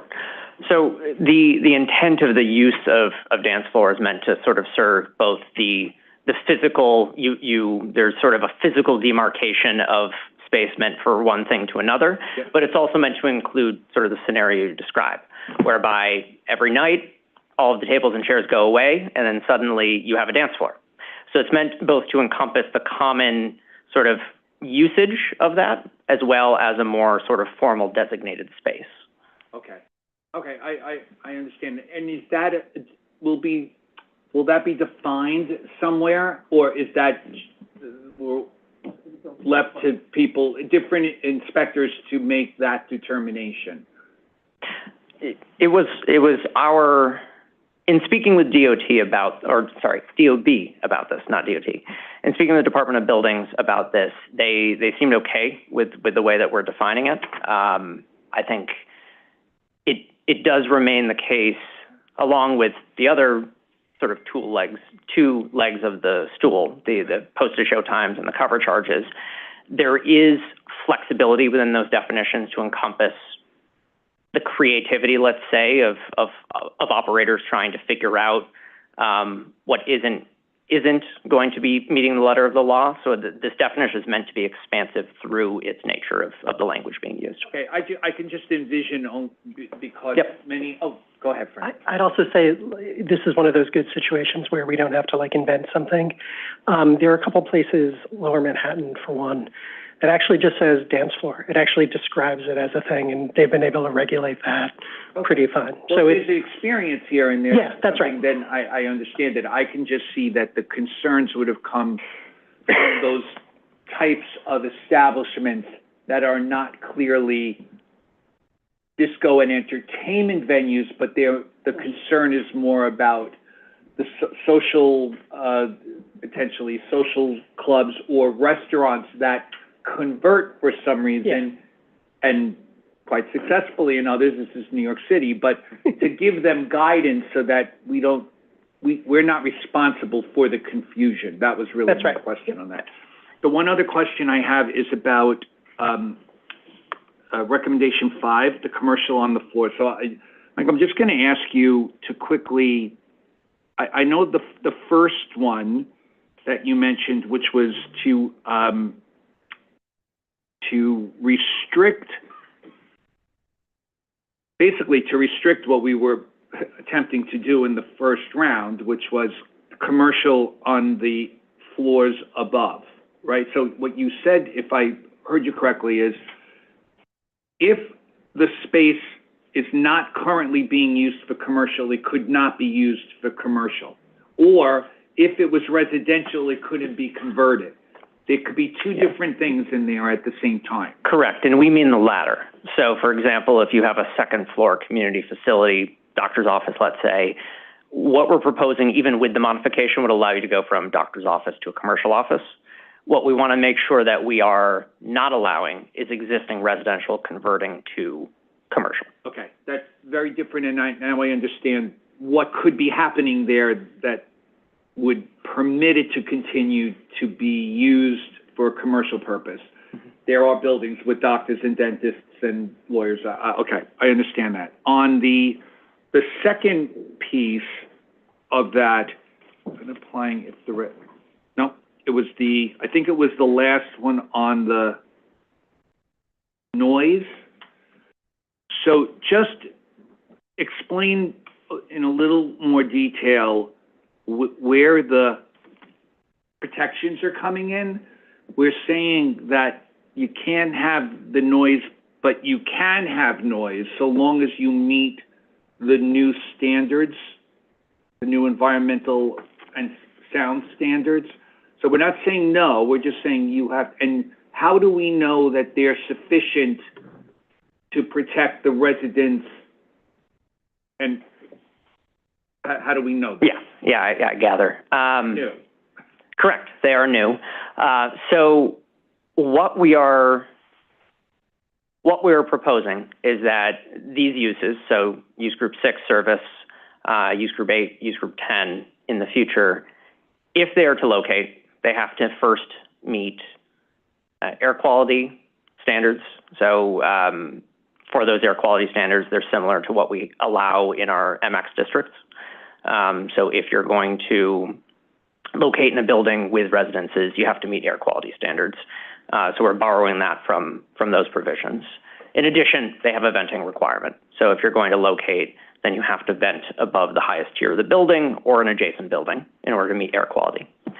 In order to meet noise, this is where you would either have to separate by at least 15 feet vertically or horizontally, and that separation has to include 2 partition walls if you're going horizontally.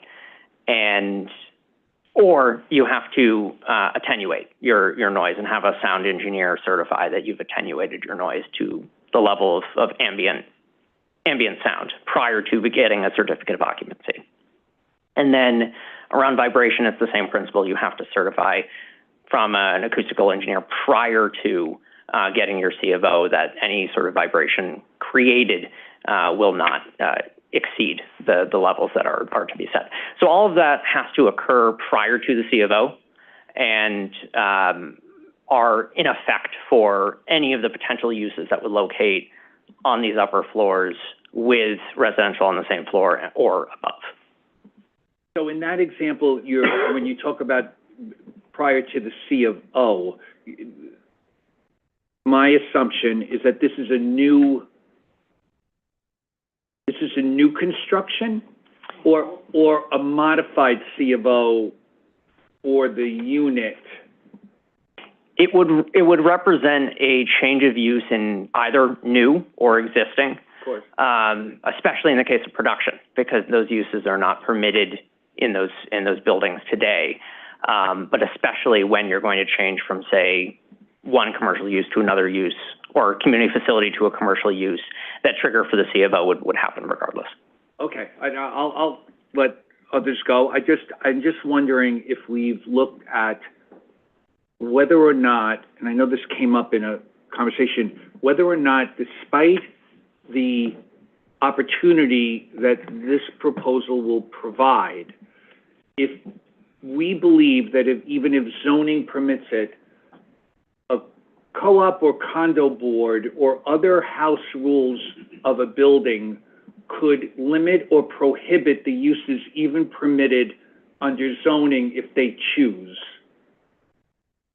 Do we know that? Yeah, at least as it relates to Proposal 5, this is space that is devoted to commercial use, and so it'd have to go through a process already. Already. We're not letting it happen. Correct. In a conversion situation. We're only letting it change its form in a commercial Correct. way. So we're going from one commercial use to another commercial use, but in the case of a home occupation, because these are considered accessory to the dwelling unit, yes, condo and co-op boards do have the authority to supersede the zoning and say this use and this use are not permitted.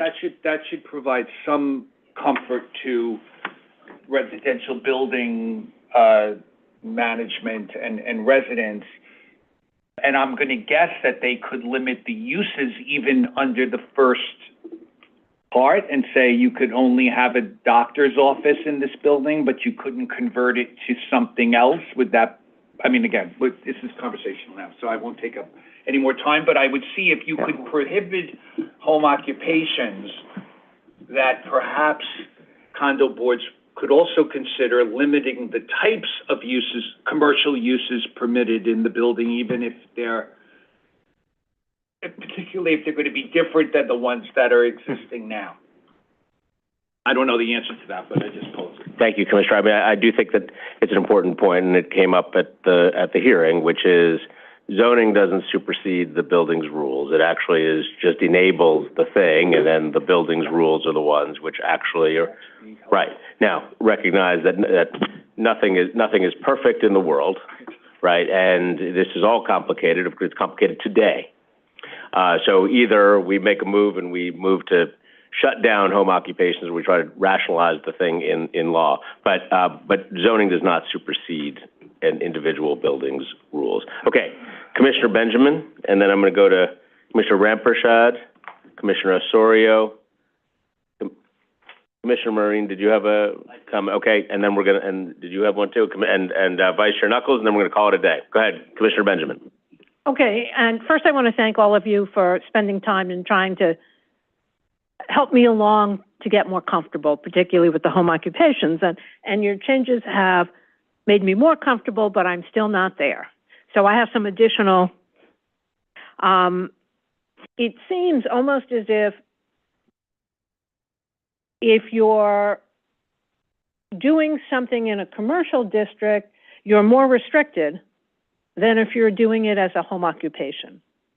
So one of my suggestions, since you're restricting use group 6B, you're restricting a number of things, saying they have to comply with environmental standards. I would certainly recommend that we do something that home occupations does not mean you can avoid required permits or environmental standards just because you're doing it in your house. That if you're a hairdresser and you need to have, as a result, DEP requires you to have separate drains, you need to do that in order to be considered as a home occupation. I really want to make that clear because I think most people who do home occupations do not know that they need permits, do not get those required permits, and are operating in their homes in a way they couldn't in a commercial district because people are unaware that they need them. So I want to make that crystal clear in the zoning that this is not a get out of jail free card, do what you want. I would also put in a bid, I think there's a difference between how people are affected in 1, 2, and 3 family zones and how people are affected in multiple dwellings. So if you have, I think if you have a separate building, a she shed, a garage that you can convert, you can do a lot more things than if you're on the 14th floor of a residential building. And I haven't worked out yet how we can express that, but I think it is really a different thing. One, because the likelihood that you can vent to the outdoors on the 14th floor of a residential building with your nail salon is just, most buildings are not going to let you do that. I mean, maybe you can put in a pipe, but if we know that buildings are not going to, multiple dwellings are not going to be able to accommodate the kinds of environmental requirements that a business would have, maybe we should just say that. And I like what you've done with the common facilities, except I think you need to explore how to say that, because, of course, a business that's located on the 10th floor, their employees and their customers are going to use the common facilities to get to and from. So I think you need to be more specific about what that means. Mm-hmm. And last but not least, I would say the idea that the building can just impose these standards. As the president of a co-op for 15 years, I can tell you that changing the proprietary lease is not something that the board can do. It's not something that the president can do. It requires a 2/3 vote of all of the outstanding shares, which is a really, really hard standard to get, particularly because the people who aren't affected generally don't care and don't vote. So leaving it to them as the kind of enforcement, particularly when we know that the enforcement itself on buildings, first, buildings would have to get into the apartment, and there's nothing that requires the individual to let buildings into their apartment when the activity is going on. And then for some things, let's say the jewelry maker, the building inspector is not going to be able to determine that I made this particular jewelry and Raj made this other jewelry over here, which I'm prohibited from selling. I mean, the buildings department is not going to be able to make certain kinds of judgments about those activities. And it's incumbent, therefore, if they even get in, which is questionable, if they were to give a violation, the violation is, and we've talked about that, is to the building owner. So there's no onus to the occupant or producer of the home occupation to change what they're doing because they're not affected. Unlike a commercial lease, most residential buildings can't pass violations on to the tenant. So the tenant is kind of held harmless, even though their activity, I guess the end you could say, well, they can try to evict them if they have enough of a disruption, but that's, as you know, a long process. I think you've done a great job in listening to what we've all been saying, and I'm just kind of giving you yet another little push to go a little further. And thank you for hearing us and for hearing me in particular. Thanks. Well, thank you, Commissioner, and appreciate especially your perspective on this, since I think it's very valuable to hear your concerns and also that we're listening, that you think we're listening, and we are trying to do as best as we can to address what we're hearing. And I appreciate it deeply. Thank you. Thank you very much, Commissioner. Commissioner Ramprashad? I'll be great. Thank you very much. And Frank, thank you very much. I sent a lot of emails asking some zoning questions. So I had two quick questions with regards to the home occupation. Currently, right now, the way it is in 1210 is 25%, right, of the FAR or 500 capped at. So this 1,000 square foot, what would be the percentage equivalent? Because Commissioner Benjamin brought up a great point. In Queens, we've done a lot as well, where the footprint of the building is probably 850 square feet. Queens, I can give you many locations in Richmond Hill, Queens Village, whatever it is. And a lot of times, the people that come to us, they want to make the entire floor. So if you cap it at 1,000, how does that impact the area there? And number two, with regards to advertising, in a residential zone, you're not allowed to advertise that home occupation, correct? So if you're in a mixed-use zone and you do this second floor in an apartment building, would they be allowed, or is there going to be some kind of documentation in the zoning resolution to say they're prohibited from advertising in mixed use? Yeah, it might call on Frank for this one around signage, but my understanding is that signage is limited except for in the practice of a profession. So you can put signage that says, I'm a doctor. And within that, there are also limitations for particular 1- and 2-family zones around signage. But you're right in pointing out that for many occupations, you couldn't say have your proverbial shingle on the public way and say that I am a home occupation, come visit me. And one last question with regards to, you were talking about 12, clarifying the language. I don't know when it's possible to get a copy of that language, because one of the things I was going to bring up was when it comes to live entertainment, is a DJ considered live entertainment? It would be today. Today? Yeah. And that'll be clarified in 1210? I'm just curious, because I don't think it's in there. Oh, okay. So you're talking about nightlife as well? Yeah, nightlife. I'm sorry. I'm jumping to nightlife. Okay. Gotcha. So today, if you want to be a DJ, you can be a DJ in any of the eating or drinking establishments. It just depends on what people are doing in response to your music. So you could be a DJ and be on in the background in the use group 6A version of eating or drinking. But if people start coming to you for the purpose of your DJ and your advertising, I'm going on at 10 o'clock, then you get into the 6C version where you have a 200-person capacity. So that's the case today. That will be the case tomorrow. The language that's in the zoning is meant to encompass both, let's say, acoustic instrumentation as well as electronic. That's it. Thank you. Yeah. And then around your first question on cap, 1,000 square feet versus 25%, what we were trying to do with our recommended modification here is address the particular concern we heard about the competition for housing, especially if you have a very large housing unit where you might have 3,000 to 4,000 square feet sometimes, and recognizing that some sort of square footage cap does make sense for those instances. Notably, what we're proposing is that 49% remains in place. So we went from 25%, which is in the zoning today, to 49% tomorrow, because we do think that additional percentage offers flexibility, both if you're a small unit, say a one-bedroom or a studio, but also if you happen to have a larger unit size and you sort of fall into that cap.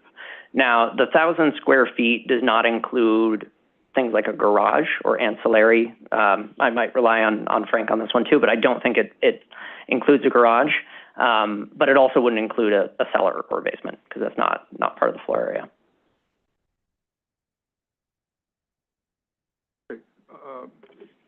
I'm done. Thank you. Thank you. Commissioner Osorio. Thank you, Vice Chair. Thanks for the time and congrats on what I thought was a very interesting hearing, lots of different perspectives. Thanks for the briefing. I had two quick follow-up questions on Proposal 9.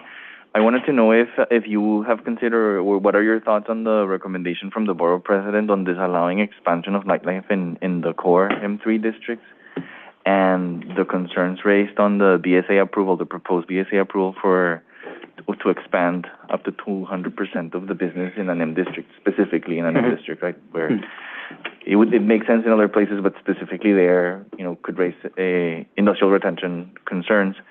And I have a quick follow-up on 11, which is your response to also their recommendations on reinstating the square footage requirement for home occupations and the provision to limit the amount of people to one resident plus just a couple more to encourage small firms to relocate in commercial districts. Gotcha. So as it relates to nightlife in industrial areas, specifically the proposed M3 core district, because nightlife is a commercial use, it would fall under the same restricted FAR as other commercial uses. So it would fall under what we proposed as one FAR in these districts. And as far as the BSA permit is concerned, there's an existing BSA permit for eating or drinking establishments. So this standardizes that sort of path and avenue, but it does still go through a public process as part of that. And then around home occupations, and I did note the Borough President's recommendation on the square footage reinstatement, and around around people in a space. This is something we've taken a hard look at, because the zoning today, if you are one of the, let's say, 99% of occupations allowed in the home, you have no limitation on the number of people who can be in that home, except for where other regulations come into place. For example, building code does not permit more than 20 people in a dwelling or in a space with one door. 20 is a pretty high limit, but it is not something that the zoning itself contemplates. So two recommended modifications around having a set number of people within a space at once, it's a bit tricky, admittedly, because the zoning does not have a limitation today. So we're continuing to take a look at that, but we do believe that the square footage cap and the clarifications around both what is an objectionable effect as well as the clarifying use of common space. To Commissioner Benjamin's question earlier, it's our intent that you do have to get from the outside of a building to the space where the home occupation is taking place. But if you are, say, waiting in the hallway in order to enter the space for the home occupation, then that is meant to not be allowed. So we're trying to make the distinction between travel to and from versus what you were doing otherwise in the communal area of a building. Thanks. So just to reconfirm, on that last one, it sounds like you're still considering that. The other ones, no. We're still taking a look at it, but we do feel that what we are proposing as modifications is responsive, if indirectly, given the challenges that we have around what's currently proposed. Okay, thanks. Thank you. Thanks, Commissioner. Commissioner Marin. Thank you, Chair. So I just want to go back for a minute to the home occupations, a statement that the Chair made, a concern that Commissioner Benjamin had in a discussion that we were having, the three of us, Commissioner Benjamin earlier on, and that is the home occupation. Does, in fact, the home occupation need a permit to exist? Does. It does not. It does not. It does not. So a home occupation is considered accessory to a dwelling unit. It does not require a change of use. It also does not require permitting through the zoning itself. There are many home occupations that require licensure either through the city or the state, for example. Correct. No, I specifically questioned permitting because Commissioner Benjamin has made some statements on the basis of permitting. So I want to make sure that we understand that you don't have a permit. This is a use that's allowed as a home occupation. That's right.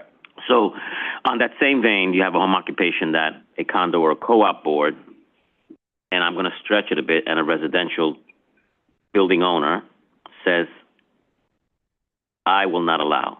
For example, hair dyeing products, this is one thing we concentrate on. I think we beat this dead horse today. But noxious odors from hair cleaning products or dyes or relaxers. And so there is a way of mitigating the way those products are let out into the system, but there's still the question of adjacencies to existing units that share common mechanical systems like an air vent. And so that concern still is there, and I don't think that the proposal addresses how to mitigate that.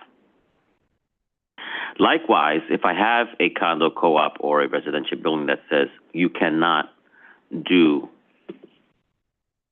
hair straightening, for example, because it contains lye, the most noxious. However, the zoning says I can. So in that case, I may create an animosity because the tenant is telling me I can do this. I don't care what your rules are. My zoning says I can. And then you have a confrontation between building owner, manager, and resident. Has that consideration been made and thoughts about that implemented so that we don't run into these issues when we do encounter them? Yeah. I think just to tie both questions and comments together, there is a clear demonstrated need for more public resources and education around what you can and cannot do in a home occupation. That's something that we recognize and something we're thinking about and wanting to make sure that we can provide. But I also want to say that there are definitely ways in which we can make sure, whether it's through the CPC report, through other ways that we're getting the word out there, that we are making clear home occupations in the zoning do not supersede building regulations. And just making it very crystal clear that that is in fact the case can provide us, as well as future courts of law, as well as future building management, a very clear thing that they can point to say zoning does not supersede building rules and regulations. Understood. And then I guess my last is not something you can answer, but a concern that has been discussed, and maybe there's a way to rectify it or some way around it. There's the violation to the building owner, right? Let's say the building owner gets a violation. We're back to the condo co-op residential rule where the building set its own house rules. Can, in fact, and maybe HPD would need to answer this or someone else in legal, can in fact the building transfer or have in a lease a clause that says if a violation is received for your home-based business, you are responsible for that violation, to alleviate the concern that it falls on the building or the co-op or the condo, because then at that point, it's their funds that are being used, and that's a concern that's being expressed. I know you can't answer the questions. I don't expect you to. I do think that regardless of what we could do in the zoning, we can for sure mention into the report to the commission that that is in fact the case as well. Because, for example, an individual building can specify that you bear the cost of any sort of infraction. My lease says that if my refrigerator breaks, that I have a deductible on that. So I sign that as a condition of my lease. And I think I don't think it's legal. Okay. Challenge. Sorry. Right. But my point generally, though, is that that's sort of a clear intention of what the zoning does and doesn't allow is something that we'll continue to take a look at. Thank you. Thank you. That's interesting about the refrigerator. Yeah, we're all going to look into the lease now. We're concerned. Commissioner, I just wanted to add one additional point to this, which may be obvious, but just to say that these issues, while clearly germane to the changes we're making, are not unique to this these particular components of the zoning resolution. There are many places in the zoning resolution where we are allowing certain types of activities that have multiple levels of other legality. A bar occurs to me as a very basic example, which is allowed in obviously many commercial areas of the city, whether or not it has dancing or nightlife or any of the modifications we're making. A bar that serves alcohol is not legal in New York City absent a license. We would never say that the zoning, because it is allowing a bar, is in some way, that a bar owner who said, well, the zoning says I'm fine, so it doesn't matter that I never went to the SLA, would somehow have a case, right? And I think we could come up with 100 examples like that, where zoning is making room for a use that is only affirmatively allowed to locate under the zoning rules with the help of other regulatory structures. So I just wanted to make the point that while it's important for us to continue to highlight the necessity of those additional regulatory structures, it's not this particular zoning change that is creating that overlap. That is the nature of the zoning resolution in every case where it is allowing a use that has other overlapping legal structures. I understand, and I'm just going to say I'll leave it here, it's more of the concern of what it is and how it's resolved, and I think that's what the audience is saying. What is going to be, who is going to be, who's going to come out. You called up the buildings department, they take 7 days to get there. By the time they get there, the violation that you should be giving them isn't available because the noxious thing that they were doing is no longer gone. It's no longer there in 7 days. So I think that what I'm trying to do is tie it all together to help people understand that there are some restrictions. There are guidelines. And so the particular challenges, if I may, that have arisen in this case where you're doing business in the home, where there may be less awareness or education associated with the other regulatory structures that you are engaging with. The business is new, it may be one person, that the difficulty of entering the home, all of those may accumulate to a circumstance where those other overarching and overlapping regulations are not as present.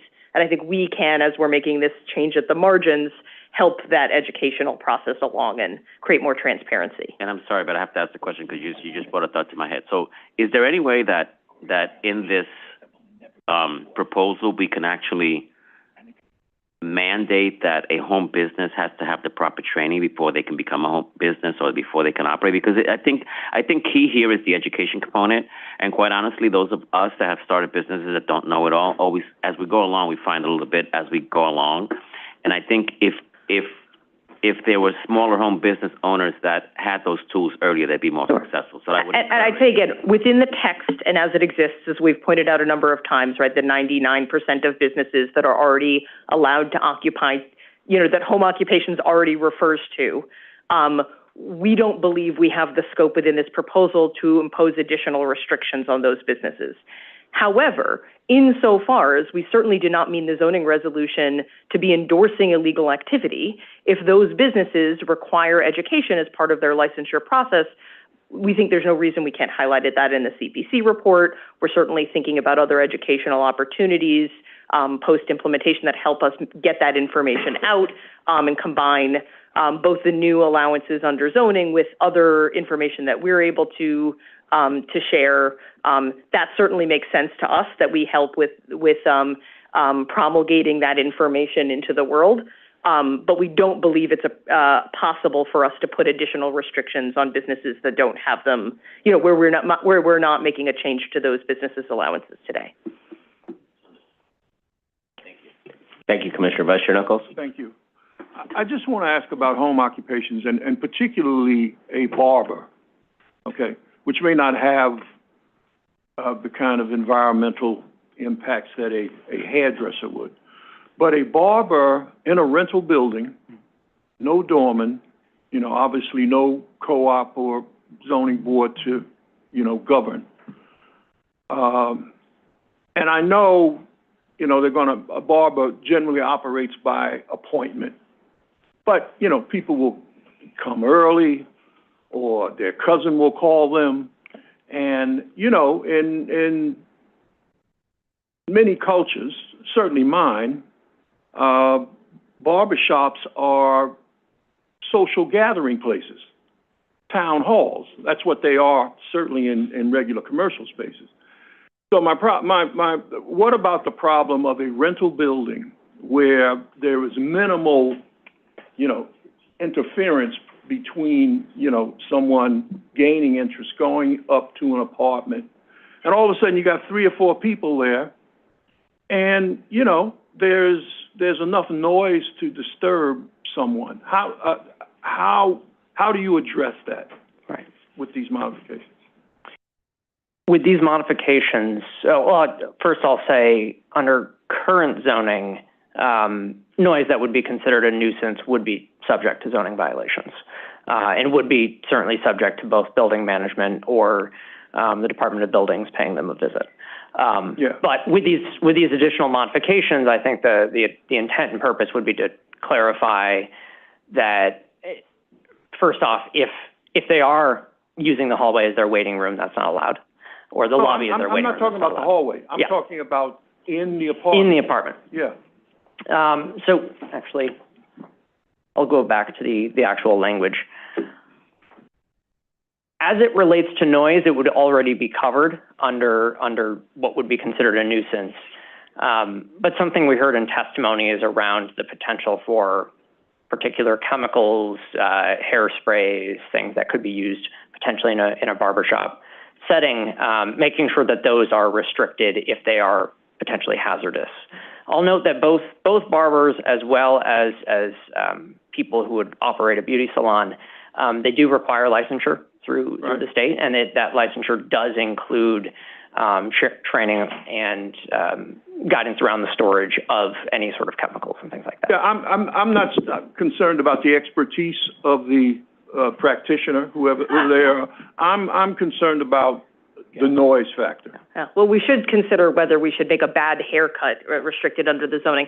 I just want to also add that the noise code is always subject for any use, and the enforcement by DEP, and that would be the same for the barber with 4 people, hanging out on a Saturday night that's doing a buzz cut, or if they were just hanging out on the couch, right? In either case, the neighbor next door who is upset about noise inside has the ability to call 311, request a noise violation, a noise assessment, and the guys with the sound wands come out and check the ambient levels, in the next door apartment. It is a cumbersome process. We understand that there are challenges, but that process is the citywide process for adjudicating noise challenges for any use coming from, into a residence as well.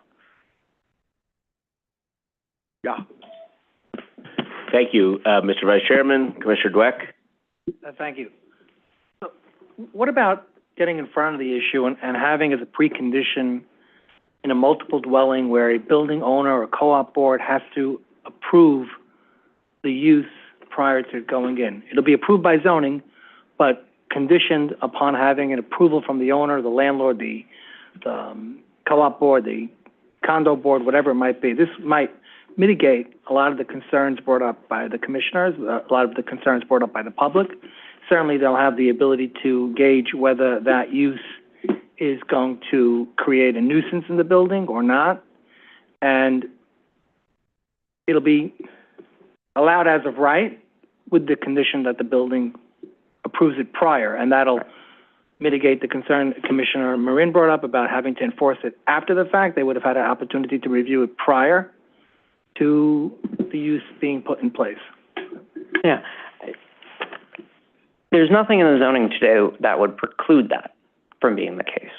So you could... I'm saying require it, and you can solve a lot of the issues that would then come up, because if the use is not wanted by the building, they're just going to come up with a resolution saying we don't want this use, and then I have to go and enforce it, and then they have to go and throw a tenant out, or they have to get them to stop, and so forth and so on. So maybe perhaps if we go get in front of the issue, it would mitigate a lot of the concerns brought up by the public and by the commissioners, and common sense at some point.